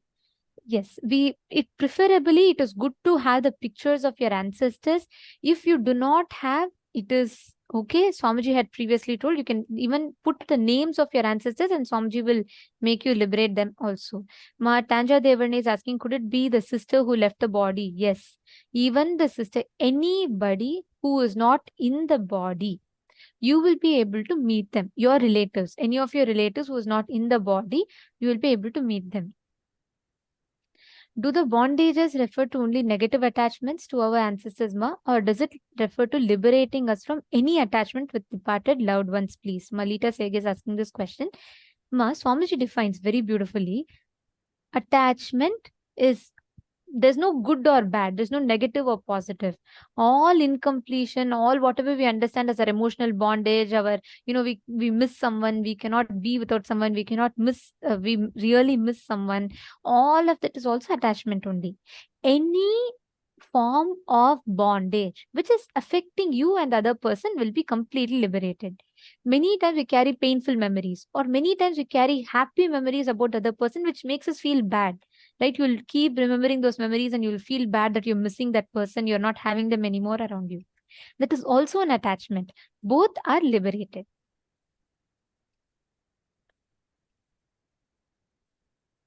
Today, you're all going to be meeting your ancestors. Yes.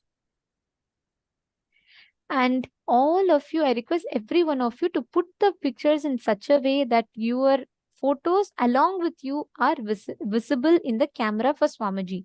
Today, Swamiji himself will tell, and at that time, you all can post. Many of you are asking if you should post the names of your ancestors now. No need now. Today, when Swamiji is conducting the process, Swamiji himself will tell us.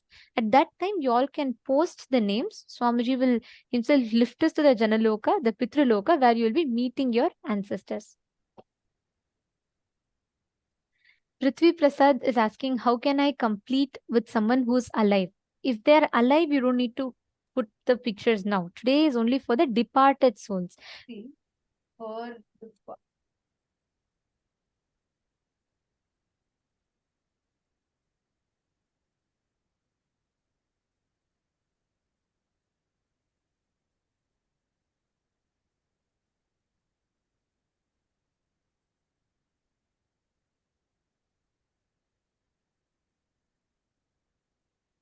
Two different things there. So, if you want to experience completion with someone who is in the body, and it's someone who's already there, your relatives and the people around you, yes, you can come on 16th August. We have this whole day dedicated on relationships. You can attend that day. If today is for the departed souls. So are all of you clear? Yes. I think we had such a beautiful and elaborate preparation session. I know so many of you, every one of you here are excited for today's initiation. Now we will be chanting the Dhyana Shlokas, where we will be getting ready to receive the Bhava Samadhi Darshan of Sadashiva Murti, and we will be getting ready for this process today. I request every one of you to please settle down. Sit down, sit with your head, neck, and spine in a straight line. All those who are watching us on YouTube, right after this, the stream will be starting a fresh stream. You can join that stream to receive the darshan.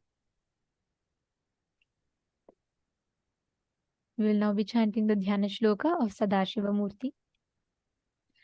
Shaktenanena sakalo vigneyo nishkala shivaha क्षित्यादि कुटिला प्रांत मंत्र सिंहासनस्थितिं शुद्धस्फटिक संकांक्षं द्वात्रिंशल्लक्षणान्वितं पद्मासनस्थं पंचास्यं प्रतिवक्त्रं त्रिलोचनं धृट्विक्षेया विशालाक्षं ज्ञानचन्द्रकलान्वितं धवलेशानवदनं पीतं तत्पुरुषाननं कृष्णाघोरमुखोपेतं रक्तभोसत्वरक्त्रकम् सुश्वेतं पश्चिमास्यैकं सत्योजातं सुमूर्तिकं नागोपवीतिनं शान्तं जटाखण्डेन्दुमण्डितं शक्तिशिशूलखट्वाङ्गं वरव्यग्रकराम्बुजं क्षीणेरथ वामस्भै डमरुं बीजपूरकम् नागाक्षसूत्रं नीलाब्जं बिभ्राणं पञ्चाभिः करैः दिव्यगन्धानुलिप्ताङ्गं दिव्यपुष्पैरलङ्कृतम् हारकङ्कणकेयूरैः मुद्रिताभिरलङ्कृतम् सञ्चिन्त्य मूर्तेरूपरि शक्तिमात्रविजृम्भणम् लिङ्गाकारोपमर्देन भावने लिङ्गतां त्यजेत्. The next is Satyojata, the creation aspect of Sadashiva.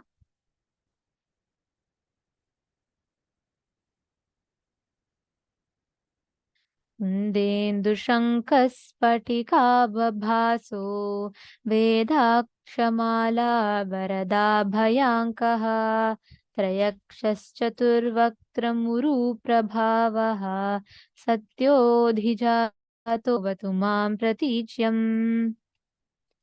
The next is Vamadeva, Sadashiva's aspect of sustenance. Varakshamaala-bhayatankahasta saroja-kinchal-kalasamavernah Vilochanas-charu-chaturmukho mam payadudichyam dishivamadevah. The next is Aghora, Sadashiva's aspect of rejuvenation. कुठारकेटाङ्कुशशूलढक्का कपालपाशाक्षगुणान्धदानः चतुर्मुखो नीलरुचिस्त्रिनेत्रः पायादघोरो दिशि दक्षिणान्याम्. The next is Tatpurusha, Sadashiva's aspect of pulling out of delusion. प्रदीप्तविद्युत्कनकावभासो विद्यावराभीतिर्कुठारपाणिः चतुर्मुखस्तत्पुरुषस्त्रिनेत्रः प्राच्यां स्थितो रक्षतु मामजस्त्रम्. The next is Ishana, Sadashiva's aspect of liberation. Vedhabhayeshtankakusha शङ्खपाशः कपालढक्काक्षरशूलपाणिः सितद्युतिः पञ्चमुखोऽन्यतान्वाम् Ishan ऊर्ध्वं परमः प्रकाशः.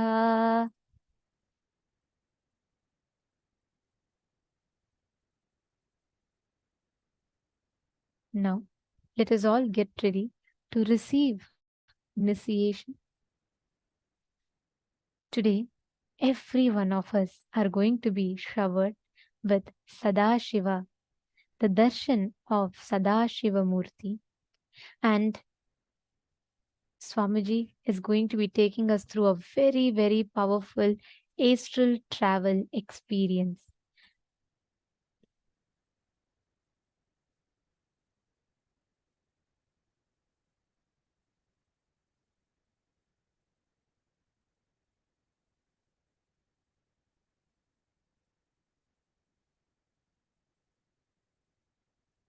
And through this darshan today,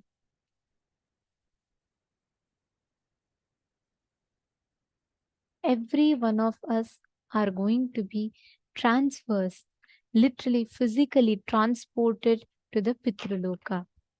Every one of you sitting here, please make sure for you to receive the best experience of the darshan.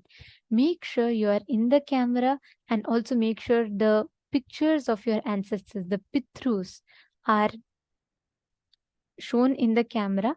And if you do not have the pictures, and if there's no way for you to get the pictures, yes, you can also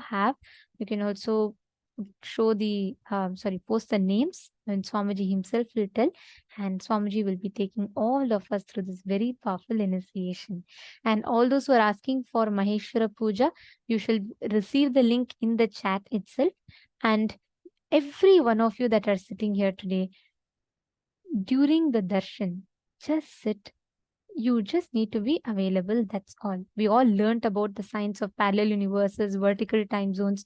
If any of you are just joining and you miss those sessions, do not miss the program. Throughout the day, the whole program builds you, prepares you completely for receiving the initiation. And it's very important that you know the significance of the initiation you're receiving and the science behind it. So please make sure you are attending the full day of the program. It's completely free, and Swamiji has offered it as a gift to every one of us for this Chaturmasya. Please make sure that you're attending throughout the full day for you to receive the maximum benefit of the darshan. So all of you that are here sitting with us today, do not miss today's initiation, and even tomorrow's initiation is going to be another powerful one. Each day there are so many powerful initiations, and tomorrow we're all going to be receiving a very powerful initiation to transcend time, going beyond time and reclaiming your life. We'll be learning about all of that later, but do not miss the program. Make sure you're there the full day, completely available and attending the program. And during this initiation that all of us are going to be receiving, we all are going to actually experience the higher dimensions. Like really physically, you will see yourself teleported to the other planes of existence, whatever lokas we learned today. And how many of you here are there in the program sitting with us right now, where with the grace and blessings of Swamiji, when Swamiji had given this initiation before, you actually met with your relatives and you actually experienced completion? Can you all post?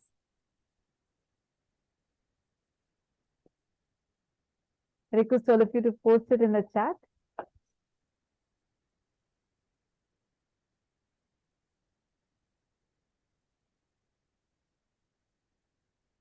Who all have experienced this before? Just by the initiation, you have received this process before, you were part of this process, and you were able to experience this completion with any of your relatives who had passed away. It can be your mother, your father, your grandmother, uncle, aunt, or your pet. Ma Tanja Devane is saying yes. Ma Anna Skimmett, Ma Martha Watson. Wow, so many of you saying yes, Ma. Yes, yes. Wonderful. So nice to see so many of you who have experienced this. Now all of us are going to be entering into that powerful initiation. So you understand, sometimes it is the thing that, okay, I'm missing my relative, the person who passed away very much. If that's the cognition in you, even that would get completed because you'd actually meet them and experience that fulfillment. On the other hand, sometimes we actually had a participant who had shared last time how her relationship with her father was not a good one when she was a child. But after he passed away, she experienced a lot of times where she missed her. She missed him. But when the process came, and she never expected that she's going to actually see her father. But with the blessings of Swamiji, she actually could see the father who had passed away several years before and experienced that completion, experienced that fulfillment, and had a huge breakthrough in her life. Understand, most of us have like a part of us that we have lost with the person who was very dear to us, but unfortunately passed away. This process would help you achieve completion with them. You are going to be able to meet them. You're going to be able to complete with them. Very, very, very powerful process. And literally, whether it is your child, sometimes unfortunately your child would have passed away, your son, your daughter, or even your pet. It can be any being. If you want to meet them, you want to experience the completion with them, today's process is for you. And in another few more minutes, we all are going to be entering into the darshan. See, during the darshan, many of you here are coming here for the very first time. This darshan is a very, very powerful time. Yesterday, we all learned about quantum entanglement. We learned how just by sitting in the presence of the avatar, you get quantum entangled with him, despite of the time zone you're from, where you're sitting, your background, none of these matter. You are taken into a dimension which is beyond time, beyond space, and he transmits his very own inner space to you. What does this mean? The patterns, the struggles that you have been going through, you are trying to do completion, you're trying different techniques to come out of it. But initiation is that one process. It's like Bhagavan uses his veto power over all your incompletions, whatever struggles, incompletion you have been facing. He just pulls you out of it and liberates you. Today, the Panchakritya of Paramashiva that we all learned, how he creates, sustains, rejuvenates, pulls you out of delusion and liberates. All that fire, how it is happening in you is also going to be awakened to you today. Very powerful process, and just that the best preparation you can do is make sure you're actually turning off your phones, like literally zero distractions. Tell the people in your house also, you can invite them also to sit in the darshan and tell them all not to disturb you, and make sure you're completely visible in the camera. Sit in a deep meditative state. You just have few more, like very few minutes left before we enter into the darshan. Sit. Sit and enter into that deep meditative space. Prepare your inner space with gratitude. You can also have a cup of water to help you stay up, hydrated.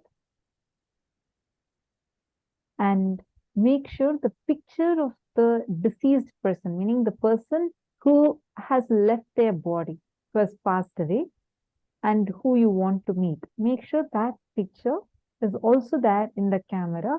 You should also be visible, and the picture also should be clearly visible in the camera. Make sure you're sitting in a well-lit room and you're clearly visible in the camera. Settle down.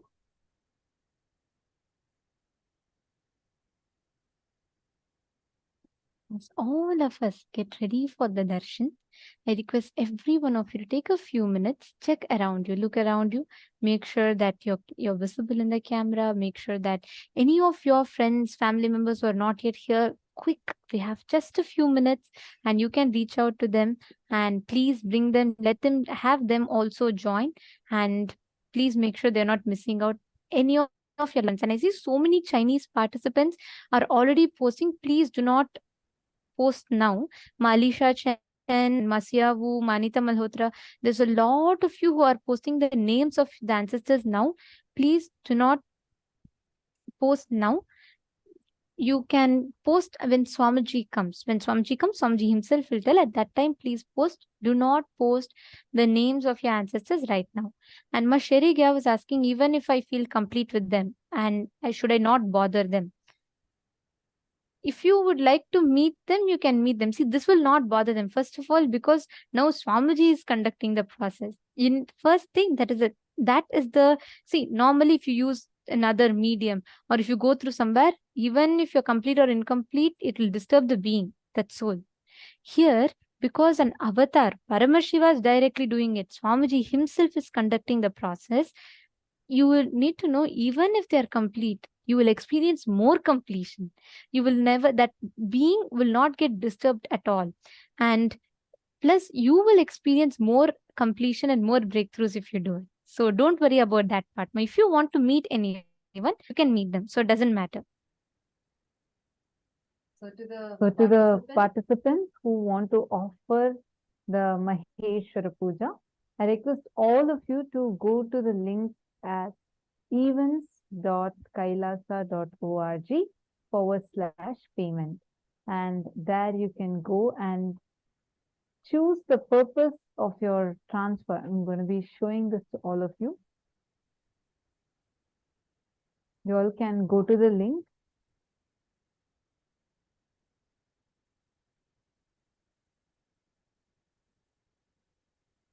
And once you go here, you would see it as payment method request. And you can type here saying program, and here also type the name of the enricher also as program.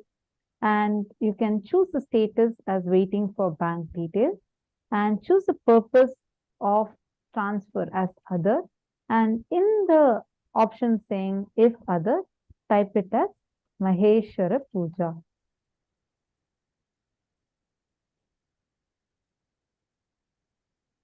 Please do this. I request all of you to post it here, type it here.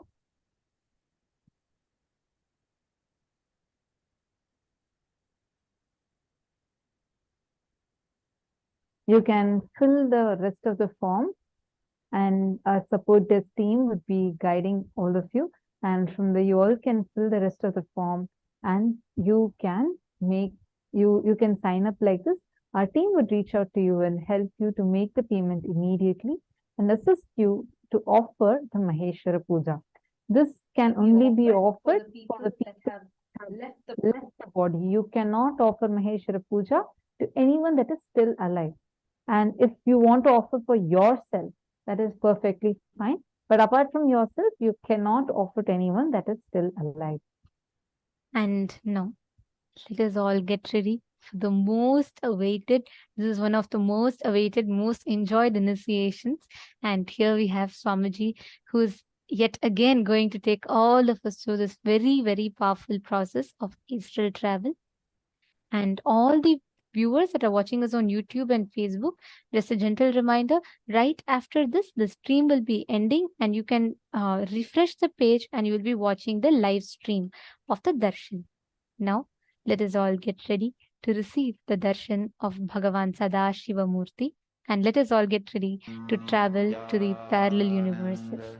Please sit straight. Paramashivoham. Om Nithyananda Paramashivoham.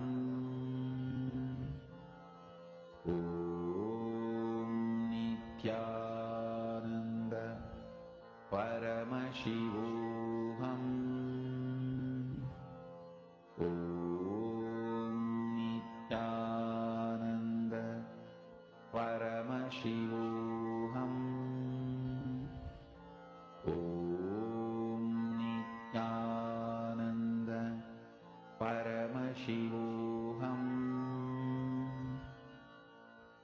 Om Nithyananda Paramashivoham. Om Nithyananda Paramashivoham. Om Nithyananda Paramashivoham. Om Nithyananda Paramashivoham. Om Nithyananda Paramashivoham. Om Nithyananda Paramashivoham. Om Nithyananda Paramashivoham. Om Nithyananda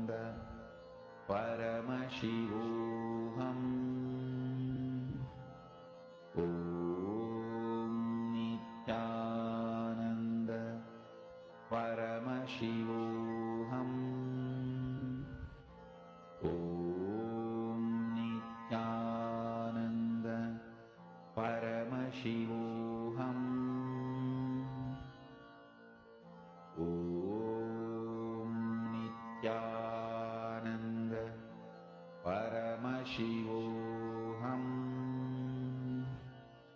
Om Nithyananda Paramashivoham.